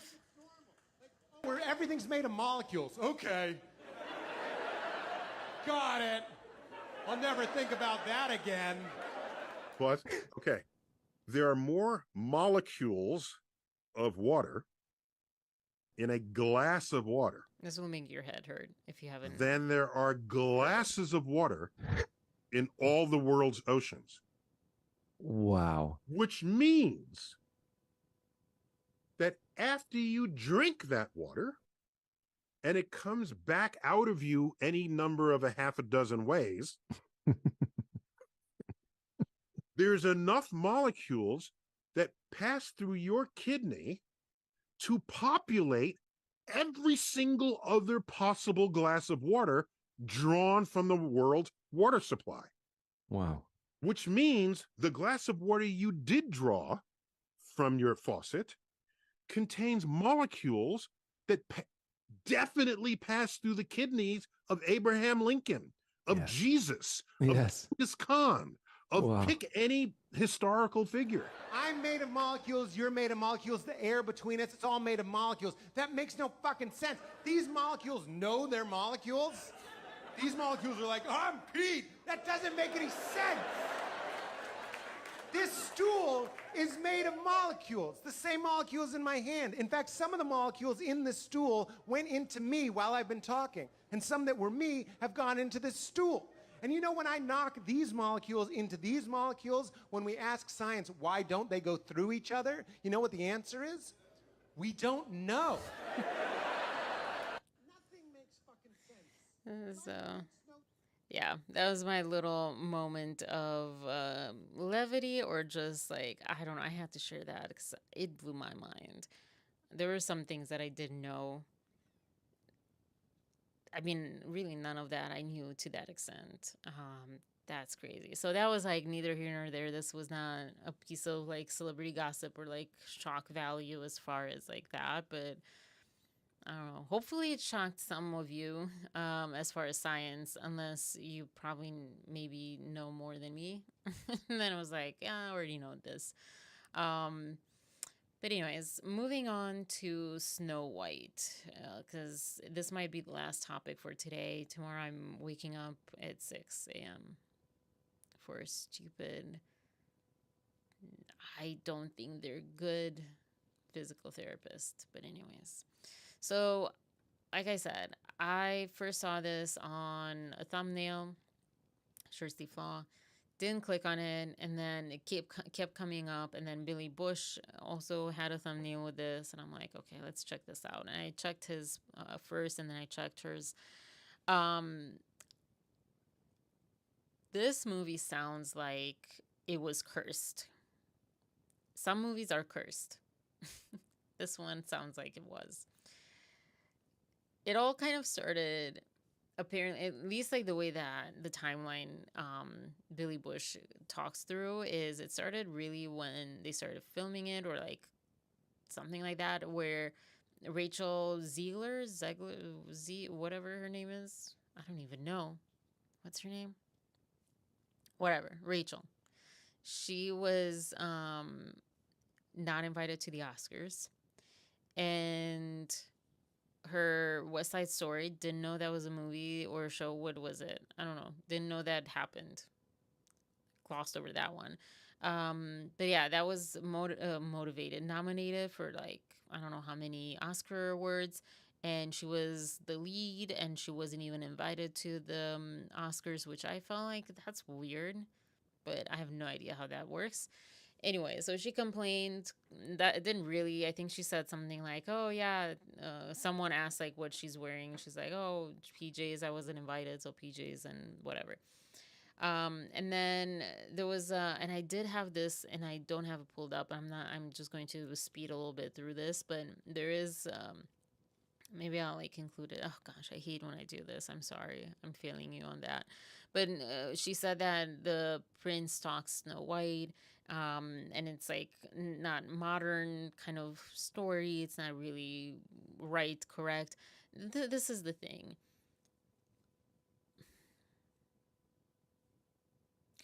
If you, and this is what I wrote at one point. Snow White is not really. I think it's is it the German brothers, Anderson brothers or whatever? Is that their story originally? Let me look that up. But Snow White as the Disney movie is a Disney movie, originally Disney, etc., etc. And I don't understand. I mean, and they did do this. But if you want to be politically correct to what we know now versus what they knew in what, was it 1939 or whatever, um, don't remake it and try to make it politically correct. I think sometimes it works. Like, for example, you have opportunities like Lion King, you have opportunities like Aladdin, and so forth. Little Mermaid to an extent. What else did they make? I don't know what they're making everything, and I don't like these. Like these suck. I think they made Lady and the Tramp too. That was so stupid. But anyways, I didn't even that one didn't even get on the radar. And that's like one of my favorite movies. But don't, yeah, 1937. If you're going to remake it, stay truthful to what it was.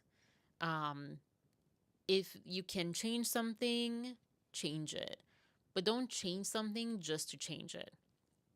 So, the whole the prince stalking Snow White, I don't even remember that. Um, okay, I'm sorry. I was looking up original story. Oh, Brothers Grimm. Sorry, Grimm.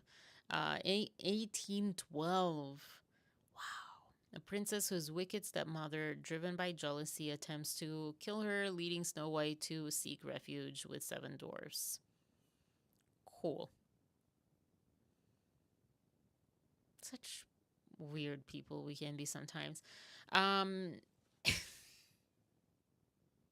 so weird.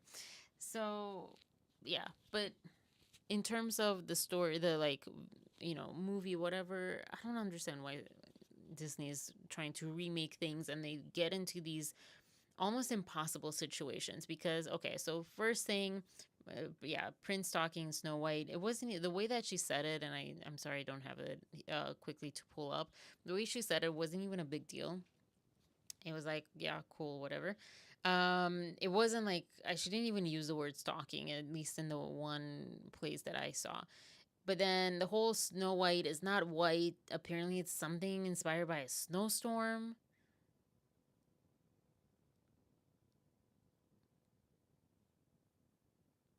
I'm gonna let that hang in the air there, because what? It sounds exactly like you're trying way too hard, Disney. Way too hard. That makes no sense. If I would swear, I would say that makes no effing sense. What? So stupid, I think. They're fantasy films, so why put politics in them makes no sense. Yeah. Yeah. And they failed so miserably with this one. They failed so miserably with this one. And then, but I think this is a great example for when you're making a movie and you're trying to please everyone, you're going to end up pleasing no one. There's that saying, and I think this is perfect example of that. They did not please the little people community because he had, I think that's like the term, because Ali Chapman She's an actress. She was on Billy Bush. Check the podcast episode out. And she spoke about, you know, yeah, this wasn't fair. Why? Like, we have, as little people, we have so little. I don't think she said it that way. No pun intended. So few um, opportunities to have roles in movies that are not like, you know, Leprechaun. She said she played things like this, that, or like things with costumes, that like you're going to like take away this like prime time opportunity. It's literally like saying, "Oh, we're going to make Jasmine and Aladdin CGI, you know, instead of hiring Middle Eastern Persian people." Like, what? What? Um anyways, they couldn't make the classic better because it was already done. It already was. Yeah, like it's not making sense. None of these are better. I didn't like Aladdin better. It was like cool, I guess, because it was like the costume, I don't know, it was like more inspired, but it wasn't better. Anyways, and I feel like they're doing things also for like money or something, because you know Hollywood has been very much repeat the formula that works, and I think Disney is trying to do that, but not only repeat the formula, but like repeat the freaking movie. You know, and the only thing you change is now it's like CGI action movie instead of cartoon, which I would say cartoons look better. But that's just my opinion. The CGI does not look that great in Disney movies, not the ones that I've seen. Anyway, so and they did do some like other Snow White things. So the other part of, okay, Snow White is not, she's not white as snow, even though that's literally a line in the story, but it's about a snowstorm. It's just painful to even say, like, the contortionism that had to happen for that. At least say, like, no, we just think that, you know, in today's world, we need diversity or something. Don't make stuff up that makes no sense. And that apparently, and this I'm taking mostly from Billy Bush, what he was saying, so that's like my reference so far. But I also watched Jersey and some other things. Um, and then the fair is not like she's fair, like white skinned fair, but she is like kind fair. And to that, I'm like, okay, that makes at least some sense compared to the snowstorm thing. Cool. I mean, make that work, I guess. I genuinely don't think Snow White should have been. This is the one character, literally in the name of the story, where you don't need to, you know, make her not white. Why do that? When you're trying to like have diversity and have inclusivity and be fair, pun not intended, but I'll take it. The point is not to replace people just because you replace them with other people that you want more to see more on screen. That's not the point. It's making those characters for those people that you want to see more, the diverse groups that you want to see more of. Like, I don't know. I think Disney should make a Little People movie now, like a romantic comedy, and have Ali Chapman star in it because she wants to star in a romantic comedy. So like that's, you know, do things that make sense. This is literally the one character who's called Snow White. Her skin is white as snow. Like, that was the stupidest thing. That just makes no sense. It's not helping anyone. You know, people had, you know, issues with Little Mermaid being black. That, it's a mermaid. It's a mermaid. She can be whatever, you know, ethnicity, whatever. I think also for some reason I remember that like aren't mermaids like in South Africa, like in Africa, kind of a folklore, anyways? So maybe I'm remembering that wrong. But whatever. Make Rapunzel. I've never seen or read that story, by the way. Make I don't know. There's so many. Belle. Whoever. Belle's already. That was okay too, but again, I don't like these. Beauty and the Beast. They also did that. But make almost any. You have so many princesses. Make them not so many, but make them whatever diverse, you know, person that you want. Not Snow White. And this one, like, I feel like strongly about because I'm very pro diversity and all, but this one just doesn't make sense. This was one of those things that was just a stupid move. You're trying too hard and you weren't trying authentically. There's no authenticity to this. I guess that's like what's bothering me to it. You were just doing this to money, to get money, to please people, to get money. You know, that's what at least it comes across as now. I don't know if that was their intention, but that's what it comes across as. So yeah, then she criticizes her critics, this Rachel person, that they're apparently losers that want to maintain the bloodline purity of cartoon princesses.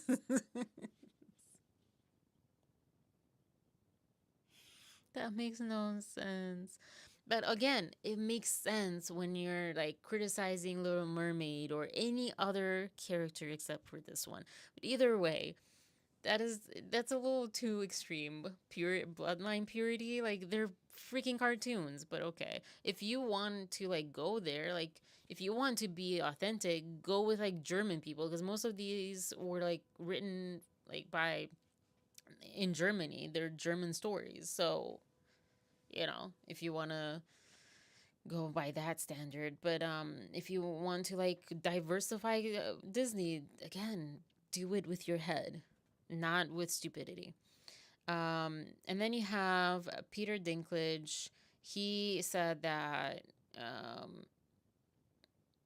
don't remember what he said about Snow White not being white or whatever, but he definitely had something to say about the seven dwarfs, and he's like, um, basically not cool, like great, promoting stereotypes of dwarfs living in a cave. They were living in a cottage all the time, the whole story. They were miners, like went mining. That was their job. So okay, maybe change that. Maybe they're now like hunters or something. That's it feels more like an easy change than because I don't think mining came into it as I don't know. I don't remember the story. It was like about apples. So make them like farmers. But yeah, that makes like more sense than not having real little people to play these seven dwarves. Like what? I don't know if that was his intention, but I think I get his point, but it was not really appreciated by the community, it seems like. But yeah. Anyways, moving on. Apparently, also there's a fire on the set and some COVID stuff too. There are things happening on the set. Anyways, so dwarfs became CGI. Probably a worse move than Snow White not being white, but she's Latina, I think, Hispanic. Yeah, probably the worst thing that Disney could have done was make little people CGI. It's like, oh, psych, we don't want you even that much. Like, I can't believe they did that. I can't believe they did that. That is so crazy. Hi, Rosewild. Welcome back. They could have made Snow White Korean, for example, and kept the Snow White. Yeah. There you go. Yeah. Or Japanese. Because Mulan's Chinese, right? They could have had in Japanese, like in Japan, there's so much, in Korea too, there's so much about having like white skin and stuff. Yeah. Yeah. Anyways, that's a good one. You should have you should have been on Disney's board of directors or whatever, whoever makes the decisions. I don't know who makes the decisions. I felt like, oh my gosh, this is such an insult to Walt Disney, but I've heard there's some controversy around Walt Disney too. I wonder if it's like controversy based on the time or based on today's knowledge or both, or if it's even that big. I don't know. They want to CGI everything. Yeah, and CGI still looks so bad. So bad. Most of the time, especially. Like, you need a lot of time and money to make CGI look really good. And even then, I don't know if it's so worth it. There's the movie Oblivion with what's his name? Tom Cruise and is it Jessica Chastain? Anyways, I watched this like YouTube documentary, if you call it a documentary, exactly on like how they didn't want CGI. The filmmaker didn't want CGI for it, and so they built this projector screen, but it was different than most of the time that's done, and and because of that, the actors felt differently. They interacted differently. They could interact differently as far as filming. They could film from any angle, however they want. There were reflections, and they did that because this was like an all glass house in the sky. So they needed the reflections, and how much money they saved doing that instead of CGI, and also how much better it looked. It looked so realistic. And but they spend more time planning it. So it does seem like CGI is kind of like it's either political or like they want to make some sort of statement or whatever, or they just want the easy way out, which ends up costing more money, but whatever. So messed up. They're making fantasy films. Yeah, they couldn't make the classic better because they already. Oh, sorry, I reread that. Arnaldo, Walt was yeah. Oh, there you go. That's what I was kind of saying. I forgot to click on you guys' messages. Sorry. If Walt was alive, he would kick them out with Mickey's shoes. Yeah. Yeah. It's really sad what's becoming of Disney. It just feels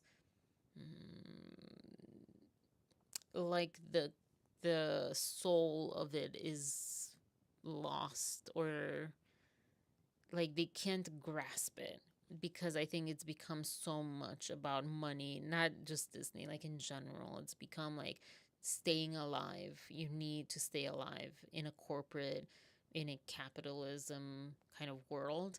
And it's like that wasn't the point of Disney. Literally, Disney, one of the things that wasn't the point of. And like some other things, yeah. Yeah, true, Arnaldo. Uh, funny. They could have made Snow White Korean. I just read that. Sorry. But yeah, so such a good idea. Oh, it's kind of like I do like these donuts. I should have something, not donuts, but I should have something like that going forward too, I think. The eyes look scary. They never get the eyes to look natural. They always look dead with no emotions. Yeah. It's hard. It takes a lot. I had someone that I went to my brief school stint in the UK for film. He's still editing, and I think he's doing more of things like this, like um, not CGI per se, but special effects or whichever one it is. Anyways, it keeps going though. In May 2023, actors strike, and it ended up pushing, like it ends with us and other movies. It pushed them out from the original release date. And then the war in Gaza happened. And then Gal Gadot supported Israel as a former member of IDF. And I did look, and I don't know if she changed her, and also I just looked on Instagram. I don't know if she changed her, if she took anything down or whatever. But yeah, at the beginning, she fully supported Israel and all that, was going on. But then in the last year, it was like I didn't see one post on Instagram around this, probably in anticipation of this, like, okay, promoting movies can't be political. I don't know. But we'll talk about this. Like, should that be the case and what? And then into August 2024, Rachel thanks fans and then just adds a little bit of always remember free Palestine or support Palestine, something like that. And apparently, I guess this was a year after the whole thing. So maybe you can argue with that, but apparently, or maybe, the producer went and had a talk with Gal Gadot too. I don't know. But the producer, Mark Platt, flew to New York to basically censor Rachel, or, however you want to say it, but tell her, hey, you can't post these things, or you have to be mindful of what you're posting in anticipation for the movie premiere. Like, don't go one way or another right now. Probably something like that. We'll get to what his son said, because I have my thoughts about that. That's really what kicked me into I wanted to cover this on my video, the son's response. But then this also created death threats for Gal Gadot, and then, which is nothing warrants death threats. This is the whole point. We need to work on not having wars, period. Not creating them even like insularly, like one-on-one or whatever. Like, anyways, but and then Rachel posted, or whatever, she tweeted, whatever, something else about make Trump supporters and Trump himself never know peace. And I thought, whoa.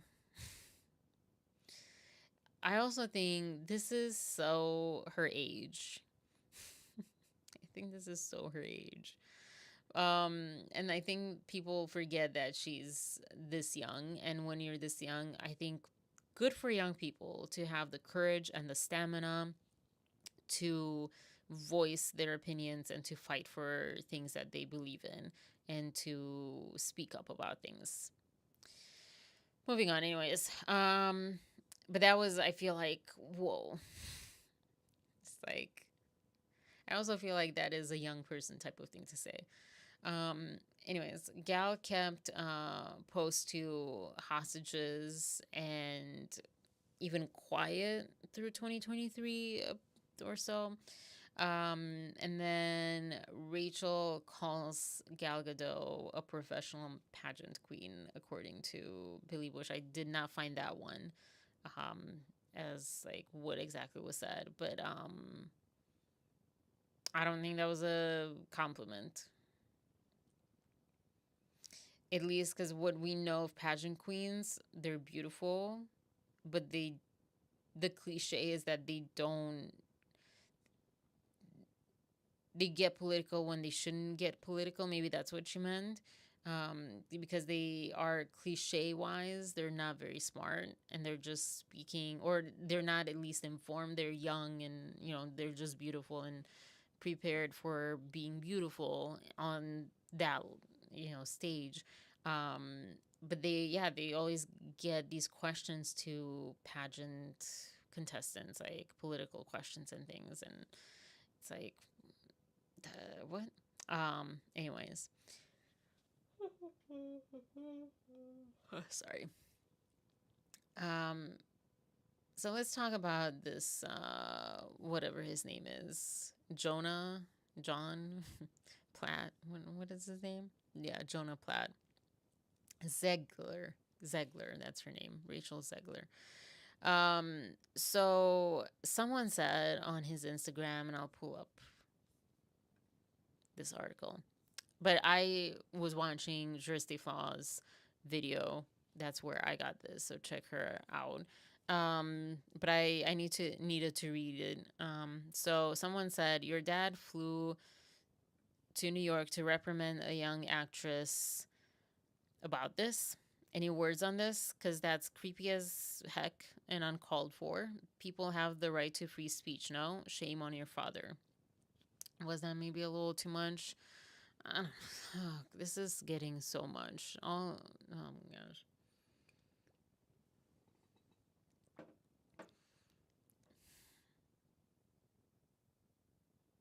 I don't know. I don't know. I don't feel strongly one way or another about this. Maybe the creepy part wasn't a great thing, or the shame. So he writes, Jonah writes, "You really want to do this?" Yeah, my dad. There we go. My dad, the producer of an enormous piece of Disney IP with hundreds of millions of dollars on the line, not making a good case, Jonah, but okay, had to leave his family to fly across the country to reprimand his 20-year-old employee for dragging her personal politics into the middle of promoting the movie for which she signed a multi-million-dollar contract to get paid and do publicity for. Whew, run-on sentence. Let me finish the whole thing. This is called adult responsibility and accountability, and her actions clearly hurt the film's box office. Free speech does not mean you're allowed to say whatever you want in your private employment without repercussions. Tens of thousands of people worked on that film, and she hijacked the conversation for her own immature desires at the risk of all the colleagues and crew and blue collar workers who depend on that movie to be successful. Narcissism is not something to be coddled or encouraged. I have such strong issues with so much of this. Personal opinion here. This is my personal opinion, my personal view. This might be painful. I don't know. I'm going to go not line by line, but moment by moment. So, him saying the producer of an enormous piece of Disney IP with hundreds of millions of dollars on the line left his family to fly across the country because this was so much. You're not making a good case to show that someone had so much power, so much money, so much security in a sense. Because I think he's trying to make it like, it was creating insecurity, financial insecurity based on what she tweeted. But you're just saying like, he's all good. That's what you're saying. So you're not making a good case for your dad, in my opinion, with this. Like that, and as such a turnoff. Such a turnoff. I think Billy Bush or Kirsty or both or someone else was mentioning like, this is not how you should fight this fight by, talking about how someone with so much more power in age, money, connections, etc., family, like has children and stuff, like so much more power should get the benefit of the doubt or should have us on their side. Not a good point to make in today's society, but okay, let's move on. To reprimand his 20-year-old employee for dragging her personal politics into the middle of promoting the movie for which she signed a multi-million-dollar contract to get paid and do publicity for. That's kind of surprising that she is getting paid multi-millions for this role because, I mean, she's a young actress, but okay, good for her. Great. But to reprimand his 20-year-old employee for dragging her personal politics in the middle of this, I'm sorry. I don't think that's wrong. And he talks about this is called adult responsibility and accountability. That this is not called accountability. Accountability is not he's getting it wrong. Accountability is like her taking accountability of her actions, not like someone forcing her accountability down her throat kind of thing. But this is called adult responsibility. I'm gonna say that yeah, it kind of is, but I don't think that it should be. He talks about, and also her actions clearly hurt the film's box office. That is not clear, and I don't think that's the reason why. I don't think that's why people didn't go. I didn't even know about this. I don't think this is the reason why no one went to see this movie. It made less money, a lot less money, I think, than It Ends With Us. And that was like really unknown. I mean, he had so many problems, so many problems. Her saying this tweet about supporting Palestine and whatnot, like, I don't, I don't think that was it. I don't think that was like, maybe it was like the cherry on top, but I don't think it was even the icing on the cake. I think it was maybe just the cherry. Um, but for those people, but this thing, free speech, it does not mean you're allowed to say whatever you want in your private employment without repercussions. I think, yes, that is kind of the rule. Having worked in corporate, that is definitely okay. It's not really the rule for you to not speak about things in the office, but publicly, yeah, to voice your opinion publicly. Also, like if you say like on your social media, whatever, you can say whatever you believe in, you can whatever.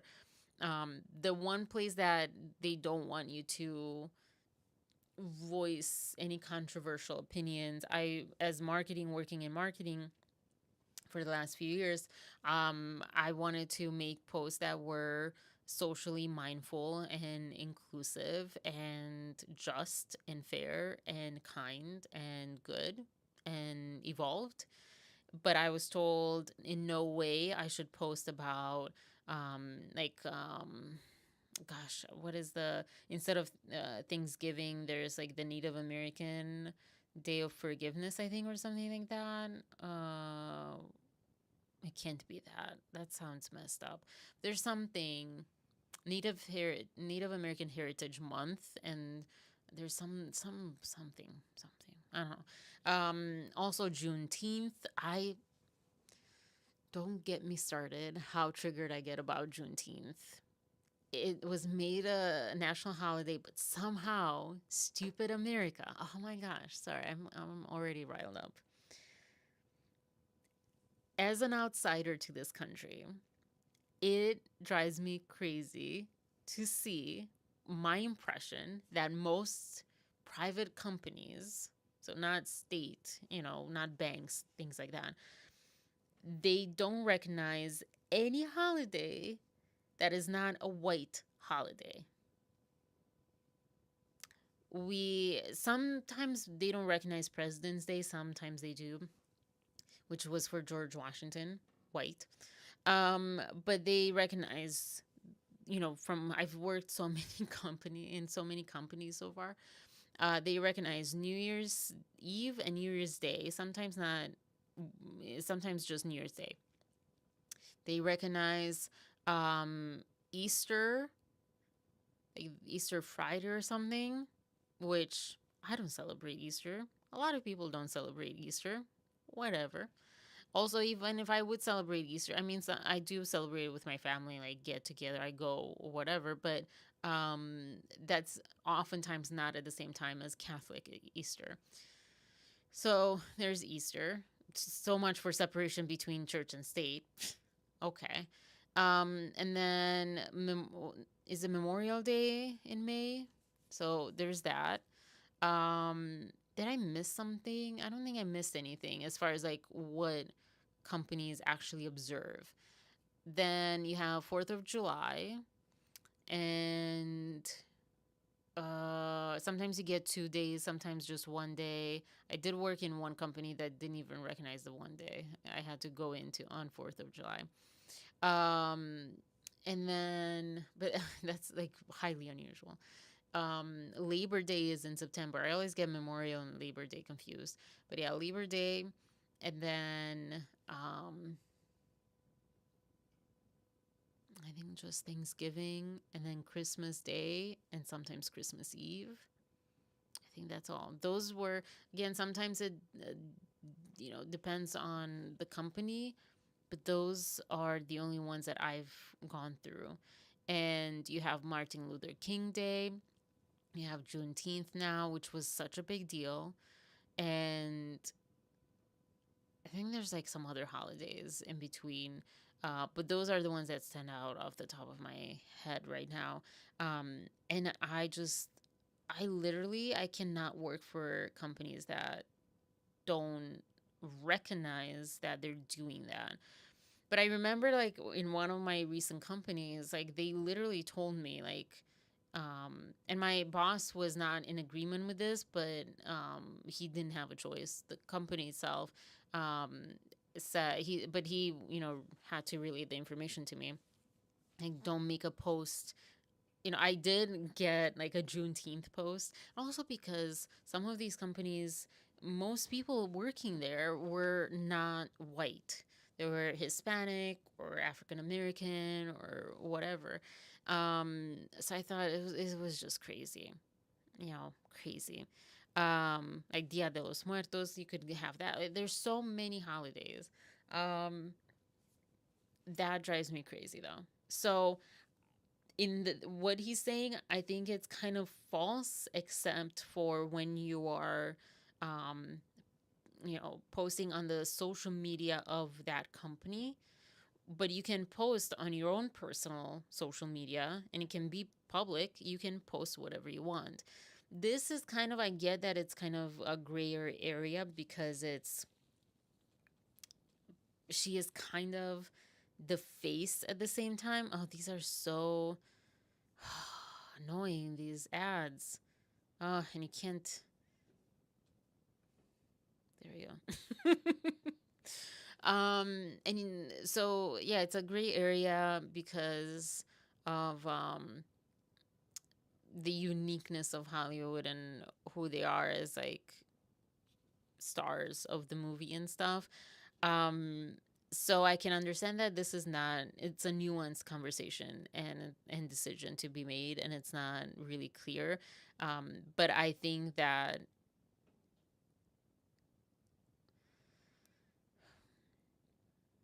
the voices of not having free speech and diversity will win. It'll be interesting to see how Hollywood and Disney, like all these filmmaking places, will evolve, especially because there's pressure from content creators. I was thinking about how, like, 10 years, 15 years ago, no, 10 years ago, content creators were like, it was like content creator heaven. People are getting so rich, and they started creating their own like movies behind the paywall. Remember that on YouTubers? And I think it was ahead of its time. I don't think the world was ready for like full on that. But now, what we see with Blake Lively and just the inability for her to catch anyone on her side or get anyone on her side, because the world is so tired on average of being sold lies to, being sold manipulation, being manipulated, having like this like perfect polished look, um, having politics out. You can't really. I know some people say, with Taylor Swift, people would say, like, you shut up about politics. Like, you shouldn't do politics as a celebrity, or people get tired, supposedly. But I wonder who's saying that. I wonder who is saying that people are tired of celebrities voicing their political opinion. I think who says that are, I was going to say conservatives / Republicans, but it's like a specific demographic in that area. It's not all of them. It's like the people that don't want progress, the people that want to like manipulate and keep quiet, keep things, under the surface, don't wake people up. That's who I think is against that. Because I don't care one way or another if a celebrity voices their opinion. Even Gal Gadot, I don't like it. And I have a choice to support her or not support her based on, her political views. I feel like they're going to try really hard to prevent that. But I don't think you can stop the Titanic. I think this is a Titanic situation where it's going. And the world is becoming unbearable as far as politics, whichever side you're on, where it's just like pressing and pressing and pressing on us, that we will not be able to like put up with like fakery, or like, don't say your opinion, you know, those who will win, and what I hope, not only prevails but starts getting traction, is being able to have conversations with people that have views or opinions that we don't agree with or like, or are even offensive to us, and vice versa. That's where that's what I hope we're going to go into, because that's a reality. No one can even think the same and will ever think the same. So I don't think putting a band-aid and just like not speaking freely, because also think about this, because you might say, well, as long as the movie is going, or as long as the promotion is going, but how far back will you stop someone from posting? And if something crazy happens, like what happened, with Israel, and I don't imagine, I don't, I'm on a more neutral but slightly leaning towards like, I kind of express my opinions, I think, around Palestine and everything. But I also don't support what happened to Israel. When Gal Gadot expressed her support, and how, she was devastated by those atrocities. Like, that was terrible. And I forget what I was going to say.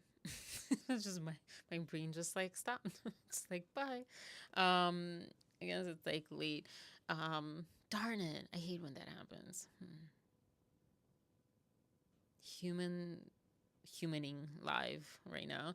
But yeah, like that's yeah, that's I think what I was going to say. Like, I wouldn't want her to not voice that opinion at that time. Like, just because she was working on a film or promoting a film, like, that was huge. Things that are like huge should be able to be spoken about. I think as far as Rachel, I think she's young, and I think like young people, I can't believe I'm saying this. Oh my gosh. I can't believe I'm old enough to say this, but I think young people are young people and will like eventually figure their way out. Now, yeah, some will lose money, some, it's going to be hard. Maybe put that into your contract, I guess, but I think it's also like trial and error, and it's nothing new. Young people have all like remember Miley Cyrus? This is such a bad example because it's so limited. Like, there's so many examples, but this is the one that popped into my mind most clearly. Miley Cyrus, coming out of, her Hannah Montana days, how criticized she was, like, oh, she's a slut and this and that because of how she dresses and the provocative song. It's so ridiculous now looking back, but things like that, and like, oh, she's too young for that, and she's like influencing young girls to this, and blah blah blah blah. And to this day, I feel like Miley Cyrus is in a lot of ways a wonderful role model. I think she's one of the most humble people, one of the most real. She's gone through things. She's not maybe always like dealt with it the best. I think she's, I don't know, I like her. I think she's cool, and I think it's a band-aid, and I think we shouldn't blame necessarily people for like, that stuff. Anyways, not the point. Young people would be young people. This Rachel is like 20, 24 years old, something like that. Just deal with it. And don't scapegoat her, because I do believe that she's being scapegoated for this.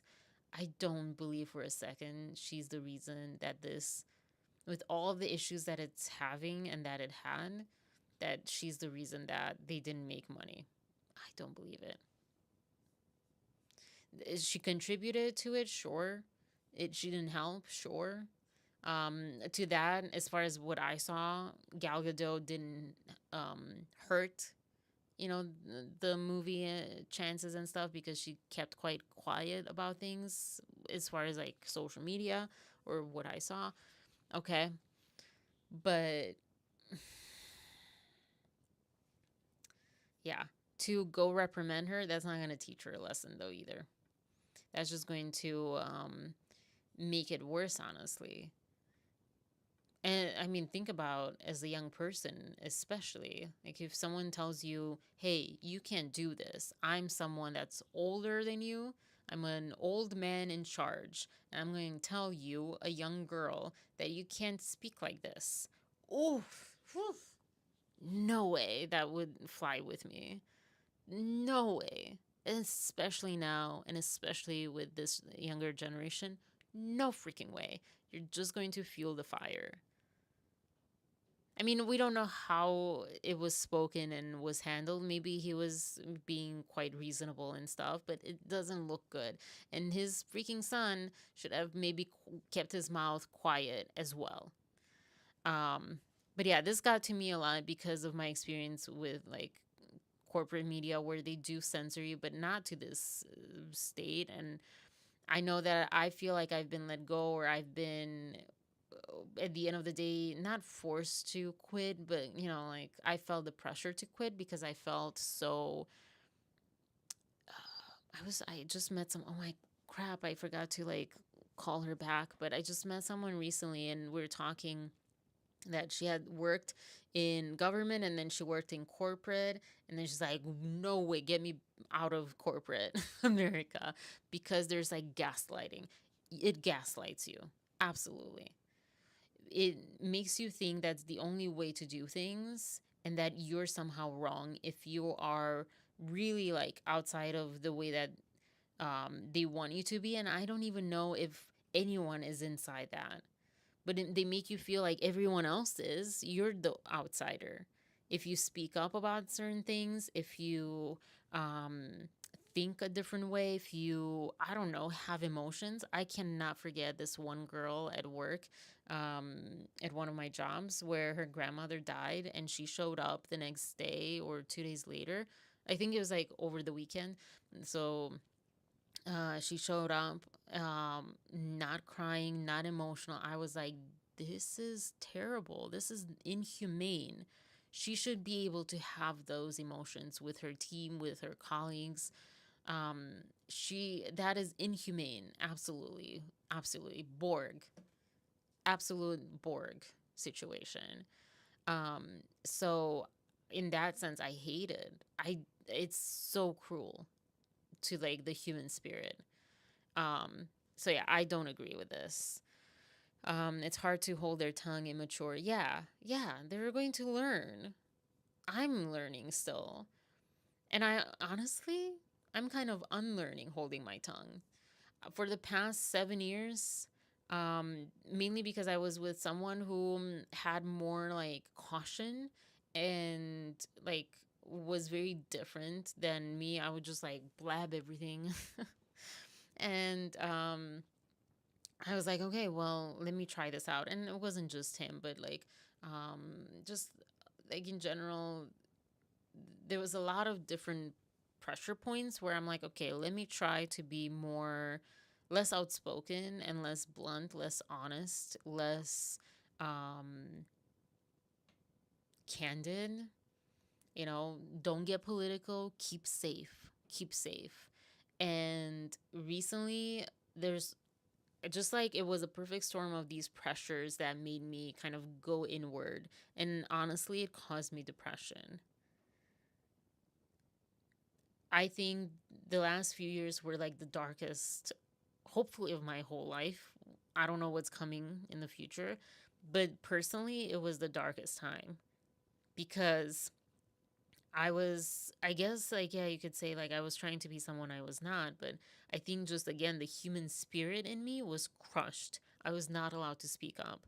But not because someone, like, I was either working somewhere that, I had to be cautious to not lose my job. And Spoiler alert, I lost my jobs, I quit my jobs, like everything in between happened. Not everything in between, but basically, you know what I mean. Like both of those things happened. It didn't help me keep safe from losing my job. It also wasn't necessarily the reason that I lost or quit a job. More so quitting maybe, yeah. Um and relationship wise, it didn't help anything. It actually hurt everything as far as the relationship. Um, and the relationship with myself was destroyed because I wasn't being true to myself. So, keep me safe in what way? Because my life is like worse than ever. I'm rebuilding it and I'm getting frustrated because how did I let it go so long this way? Not being myself, not speaking out, not being a stupid fool for like saying stupid things, for maybe speaking too much or, whatever, saying statements that maybe later I'll find out they're not correct or they're nuanced. Hey, I can go back and correct them. And I think that's like what's important again in the evolution of like cancel culture. Like, cool, we went to the cancel culture extreme, now let's go back towards the middle of like people make mistakes, let them make mistakes, because that's how you learn. That's how you don't learn like where I think people talk about like you learn just how much to like say and how much is safe to say.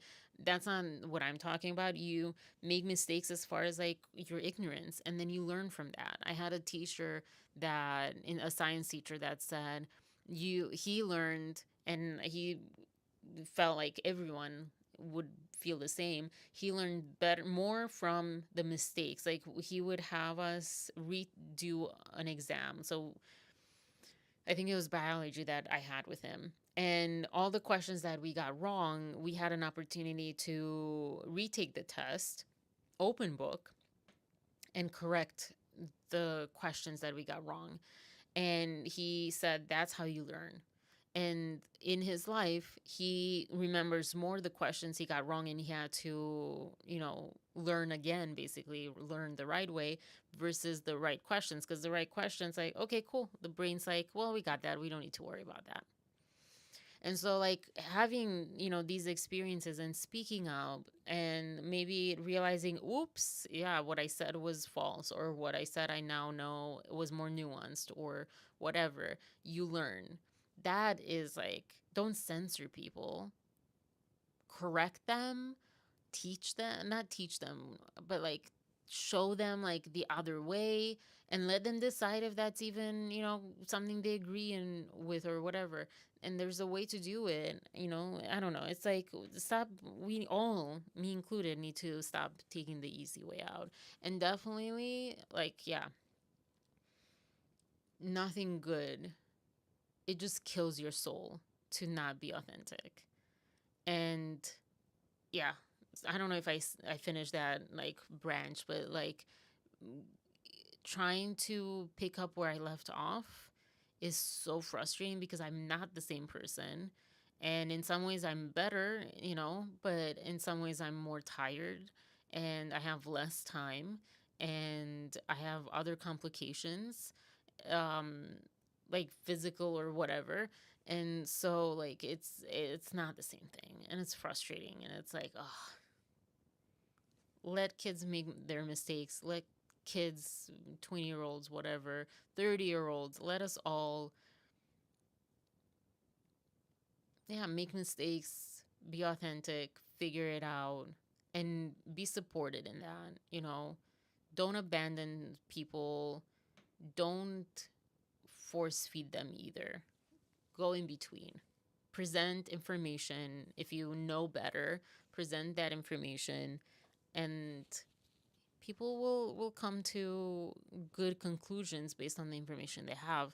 They might not have that information. Yeah, I hate this whole thing with like,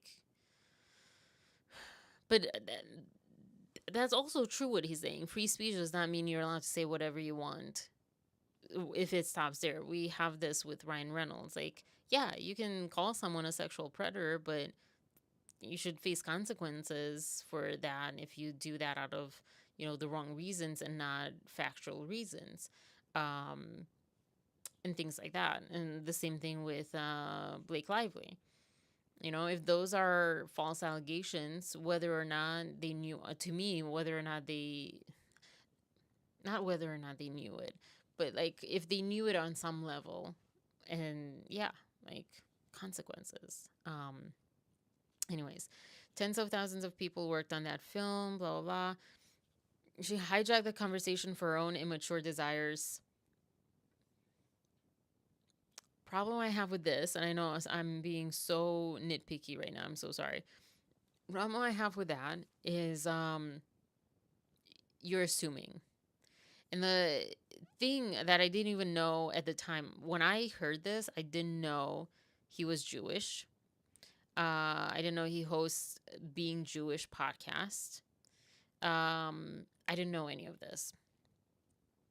That does not, I really didn't need to know that. Like all my opinions, all the things that I'm saying are irrelevant. I didn't know about the Jewish thing, and I had the exact same reactions and the same thoughts. Now it's like hindsight 2020 is like knowing that is like, oh well, this makes even more of kind of thing. I don't know what that means. I don't have a word. I just had a sound. But yeah, hijack the conversation for her own immature desires. Who's to say it's immature? She's saying free Palestine or support Palestine or whatever. Many people believe that. Who's to say that's immature? She needs to stop engaging with the hate comments, focus on her career. That's true. That's true. But that's also something you learn. Focus on her career and let PR handle it. She just makes it worse and sounds like a petulant child. Yeah. That part, yeah.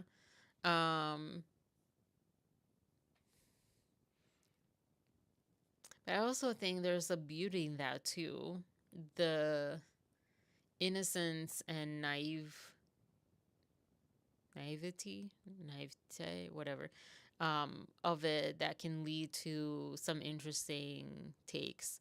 But I think for her emotional sake, I think she should not engage with hate comments and yeah. But as far as like and I guess like maybe that's what he's referring to. I took it as he's referring to her comment around like free Palestine. And I'm like, you may not believe or agree with that, but like that is an opinion that I feel is valid to have. You can have both opinions are valid, you know. Anyways, and yeah, the blue collar workers, I'm like, okay, what is that? Dog whistling or whatever? I don't know if I'm using that correctly. Who depend on the movie to be successful. Narcissism is not something to be coddled or encouraged. Okay, that part I disagree with. I don't think she's narcissistic. I think she's immature. I think she's young. She's naive. She has things to say. She has a fight to fight.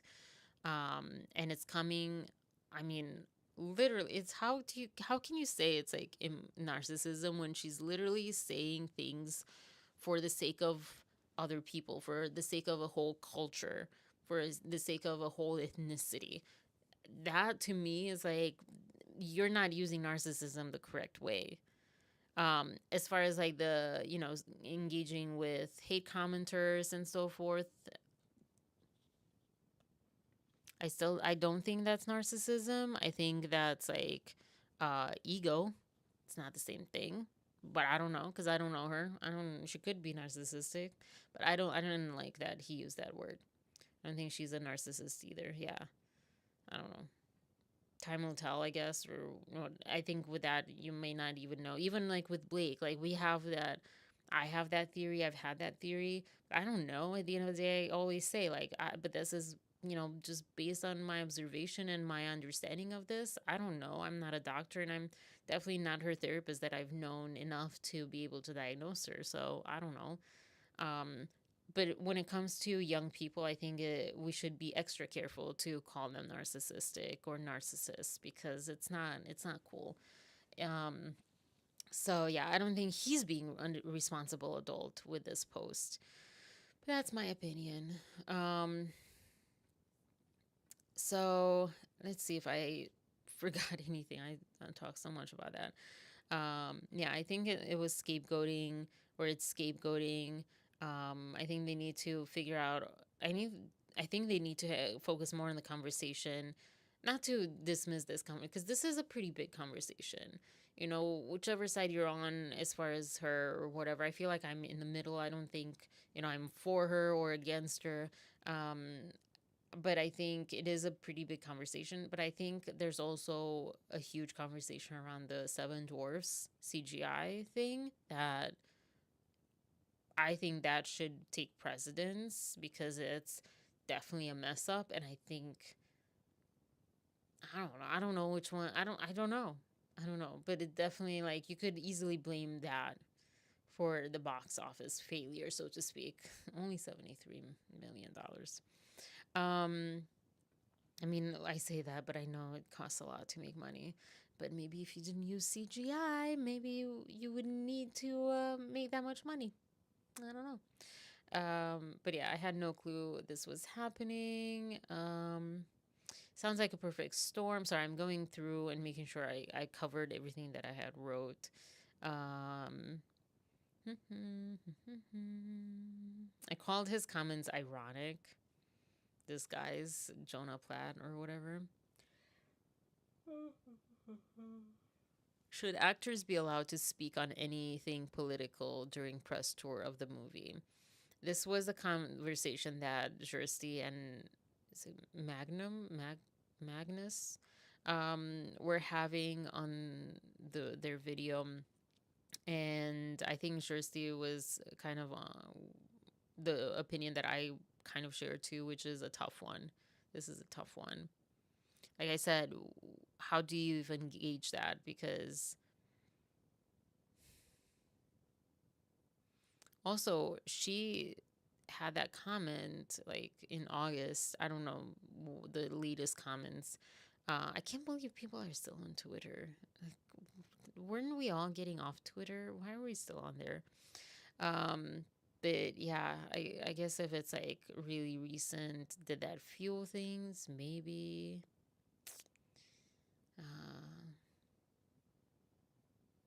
It's a tough one. I said, but in all honesty, who is rushing to see this movie? That's my question, my personal question to everyone. Really?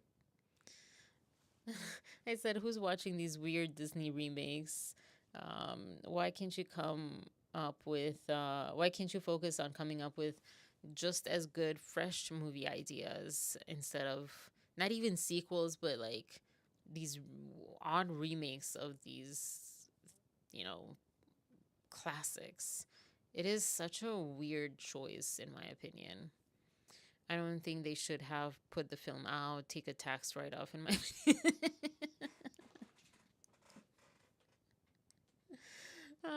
That is awesome. That is a good suggestion, Arnaldo. Yeah. I don't know that they thought of that. I think it's hard. Disney, like, it's Disney, so I think it's hard for them to be like, whoa, well, never mind, and just let it, like, kind of hide into oblivion or whatever. I don't want to watch what they're spilling out. Yeah. So, yeah. Having clauses not to speak politically. And this is where I was saying, yeah, like it won't work because you can't control what someone speaks out on years prior or like months prior or whatever. Like, how long do you decide, and how do you know that's the right decision? How do you know that's long enough or, short enough or whatever? And then, I don't think the solution is to make everyone a bland robot. Part of the reality we're in, and the part that we've somewhat resisted, but now it seems like the harshness of resisting it, ironically, is literally forcing us to risk our lives to various degrees by speaking up about things. It's created this country, it's made this country to go downhill. Like this, political correctness, but not, because that often has some other connotations, but this uniformity making, borging of people, becoming Borgs. Evolution does not stop, but those who do not evolve eventually die out. And if they win, because I always think, oh, there was like I don't know if it was a biblical story or some sort of story. I don't know. But, sometimes it's like it seems like the good doesn't win. The bad wins. And the people who end up dying in wars and things are not the, like, bad people. They're just minions or whatever. So, even if, the bad people survive, so to speak bad and survive and stuff, I feel like they can't survive for too long because they rely on the good people and the good things and morality and stuff. So I think to that comedian that was talking about how we're just on this planet, we're not the center, or even this is not even the universe. This is such like an insignificant little fleck in the universe, this planet, not even this country or this city that we each live in. And to that, I think there probably is, at the end of the day, evolution is like a force that you can't change. You either die out because you don't want to change, or you go with it. And we'll see where humanity goes, but I don't know. I don't think we have much of a choice. I think we will evolve. I don't think we can go back to making America great again. I don't even think that's even feasible, even if we would really all be on the same page with that. Because just like I was saying earlier, like I'm not the same person that I was like 10 years ago. I cannot do the things that I could do at that time. And in some ways, I'm better for it. So in some ways, I know better, or I'm more able to do certain things or think a certain way, or like, with kids, the evolution of like the brain, that they literally can't be expected to do or think a certain way at certain ages. So it's like we're evolving whether we want it or not. And it's either we fight that and we're going to like experience a lot of pain because we're going against the grain, against the current, or we go with the current. It's frustrating because right now we're not going with the current in America and a lot of places in the world, not just America. And it's like that's the pain I think we are all feeling. And some people think it's coming from, fighting evolving, and some people think that it's coming from evolving, change and stuff. Or like, I think, when dismissive avoidance have this thing with and fearful avoidance have this thing of I don't want to question who I am, or like I don't want to work on myself because like I am everything that I am. Like I am someone who's always late. That's just in me. That's just me. I was born that way. You're not. I think that's kind of like that same thing that I'm imagining right now as I'm speaking about this, is that the people resisting change and evolving and want to go back to better times, it's one, like they don't remember their times correctly, and in some ways it was better, but also it's like they identify with things, or they identify a good life with certain things that it's not true necessarily. Yeah, I don't know, like I'm very grateful. One thing that came out of the last few years is breaking the mirage, the illusion that I am most of the things that we say I am, someone who's late. I don't know, that keeps coming up. I can't come up with like better examples. Or I have a sweet tooth. I'm someone who loves desserts or whatever. And it's like, or like, I don't know. I can't come up. I'm sorry. I can't come up with like good examples, but you're not that.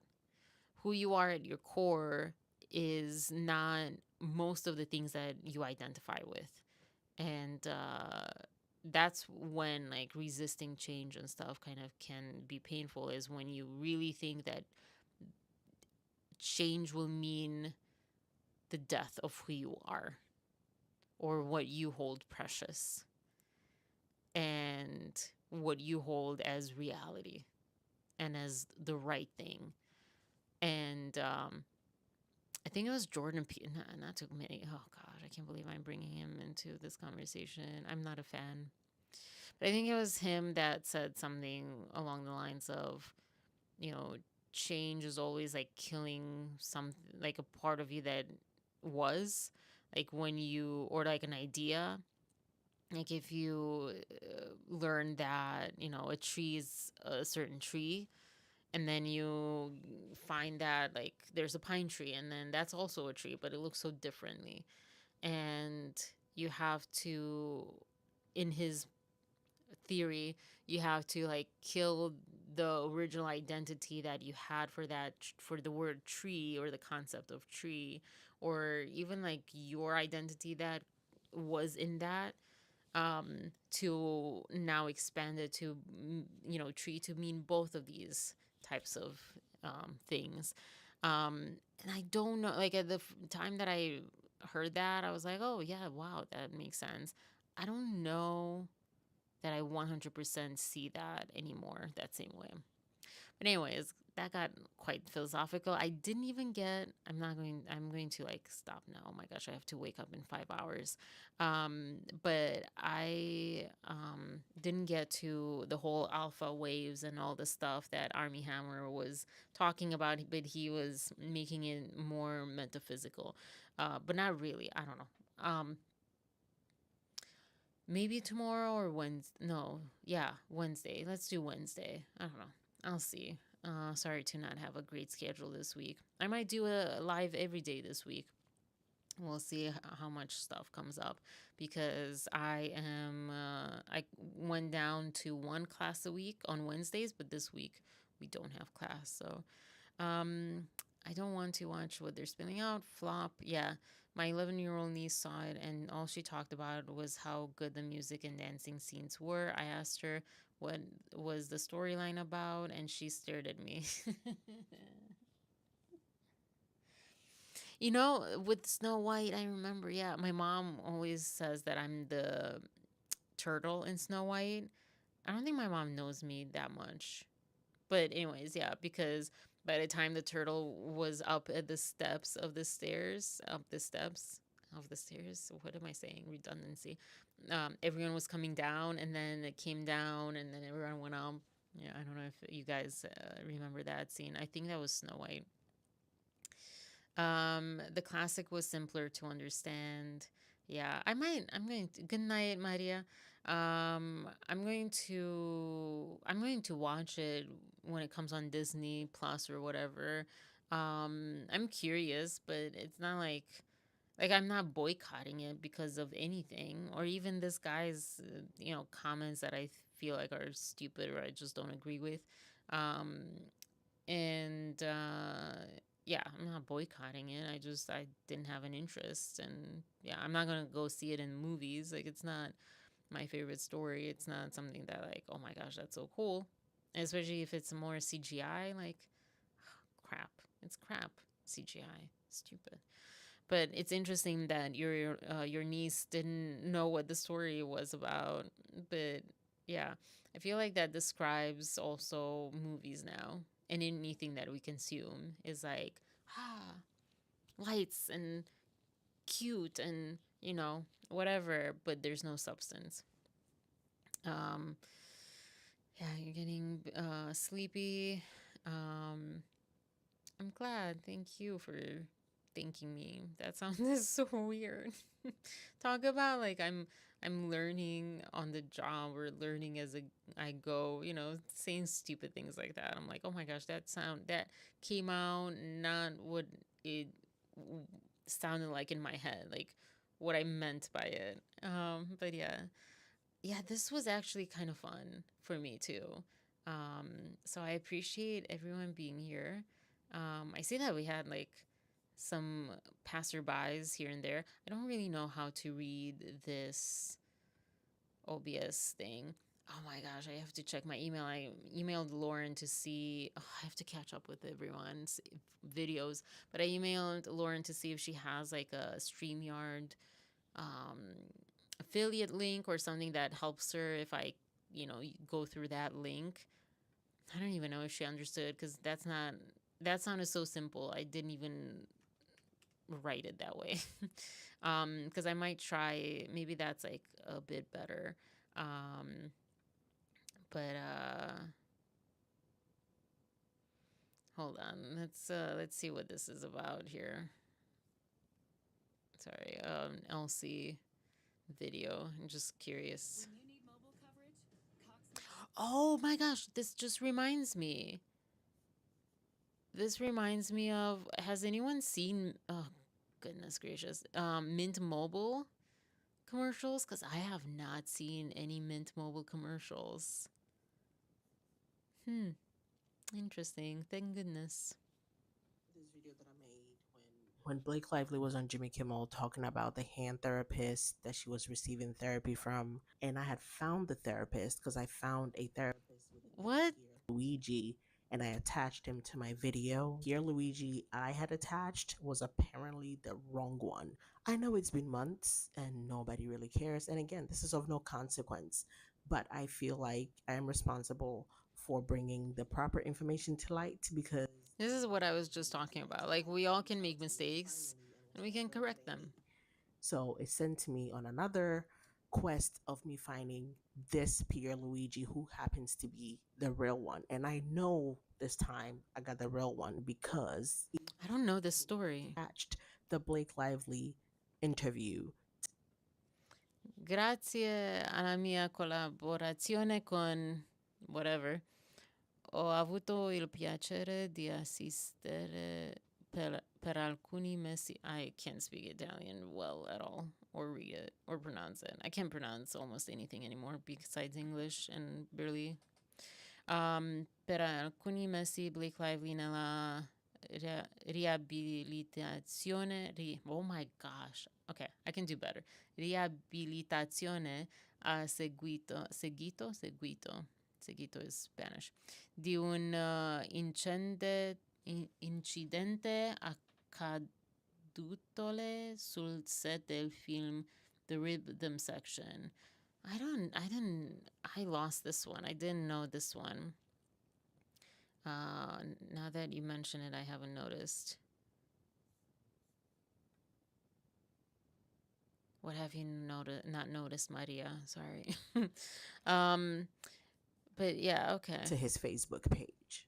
The first time in a haystack, I baby. Just lying again. I'm saying haystack. I digress. This is what he looks like. So I don't know how Blake Lively was sitting there describing a man that looks like if Zac Efron and Fabio and Kendall had a baby. Like I said, date, and I owed you guys this period. And he has a Oh, because she broke her arm. Okay, I just like it just caught. Okay, I did talk about that. All right, because she broke her fingers or arm, wrist, something happened. Okay, so that was like, okay, all right. Oh yeah, Mint Mobile. Oh yeah. Sorry. Like I said, sorry. Sometimes I'll try to be better, but like it escapes my mouth. It's gone from my mind. But yeah, I know. It just like, cause it was Cox Mobile. I'm like, whoa, wait a minute. There's something I haven't seen in a while. Like in the last 2 weeks, maybe 3. I think 2 weeks. I think 3 weeks ago there was one scattered one on TV or somewhere. But yeah, wow. Well, someone took the hint.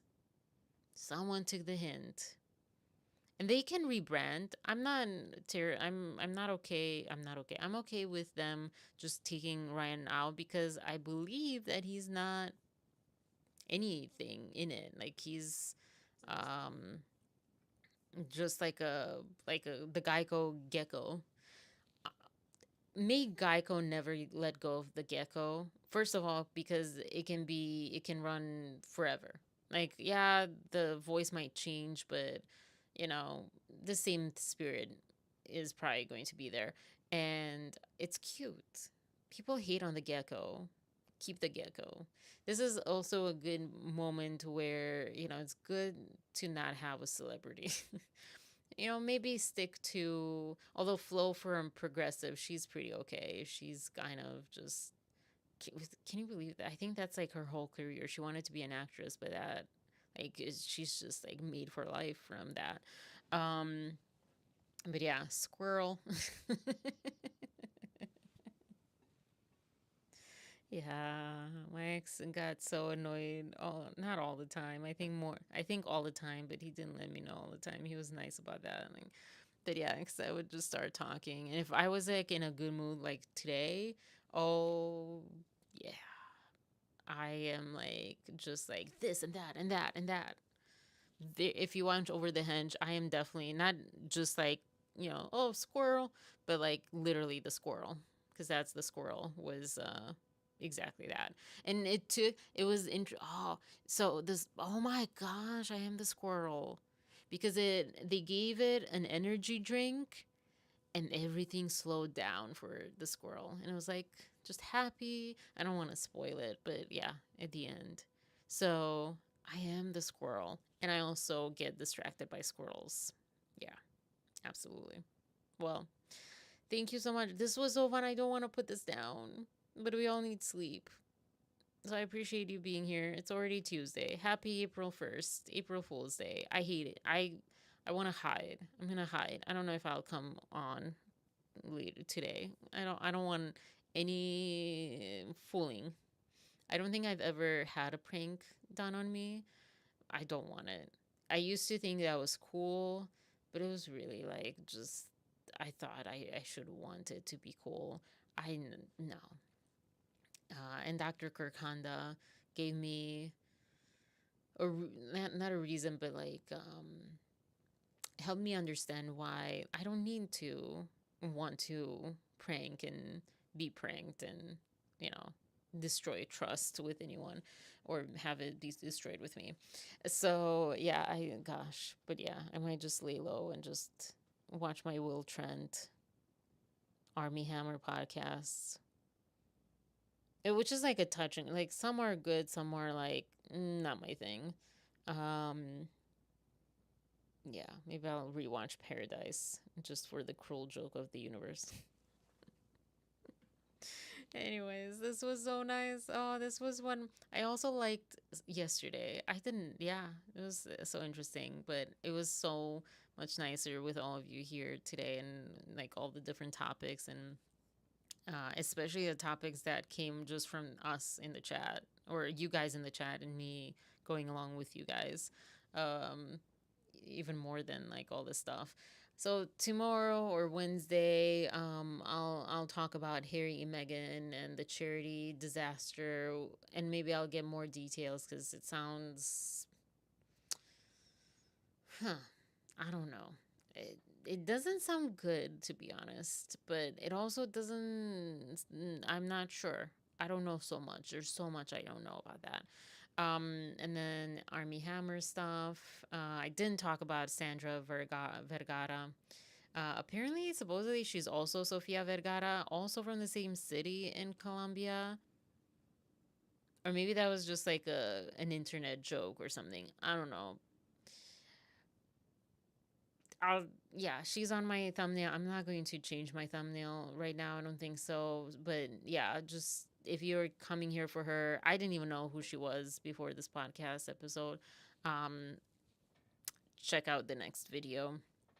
And yeah, octopods. octopods. Leave an octopus if you are a replay gang, or even you guys in the chat. Once this goes, we end the chat. Just like drop an octopus or multiple octopods, a pod of octopus pods. That doesn't work. But yeah, drop some octopus emojis in the comments below. Not dolphins tonight, because we're on the octopus train. And make sure to keep an eye out for, and I'll let you guys know when Dave Neal releases that video. And have a good night. Angel, Arnaldo, Maria, thank you for being here. It's a good break day, yeah. Happy Monday. Have a great, wonderful week. Until I see you the next time. Peace, love, and compassion. And yeah, always awkward to end things. Bye.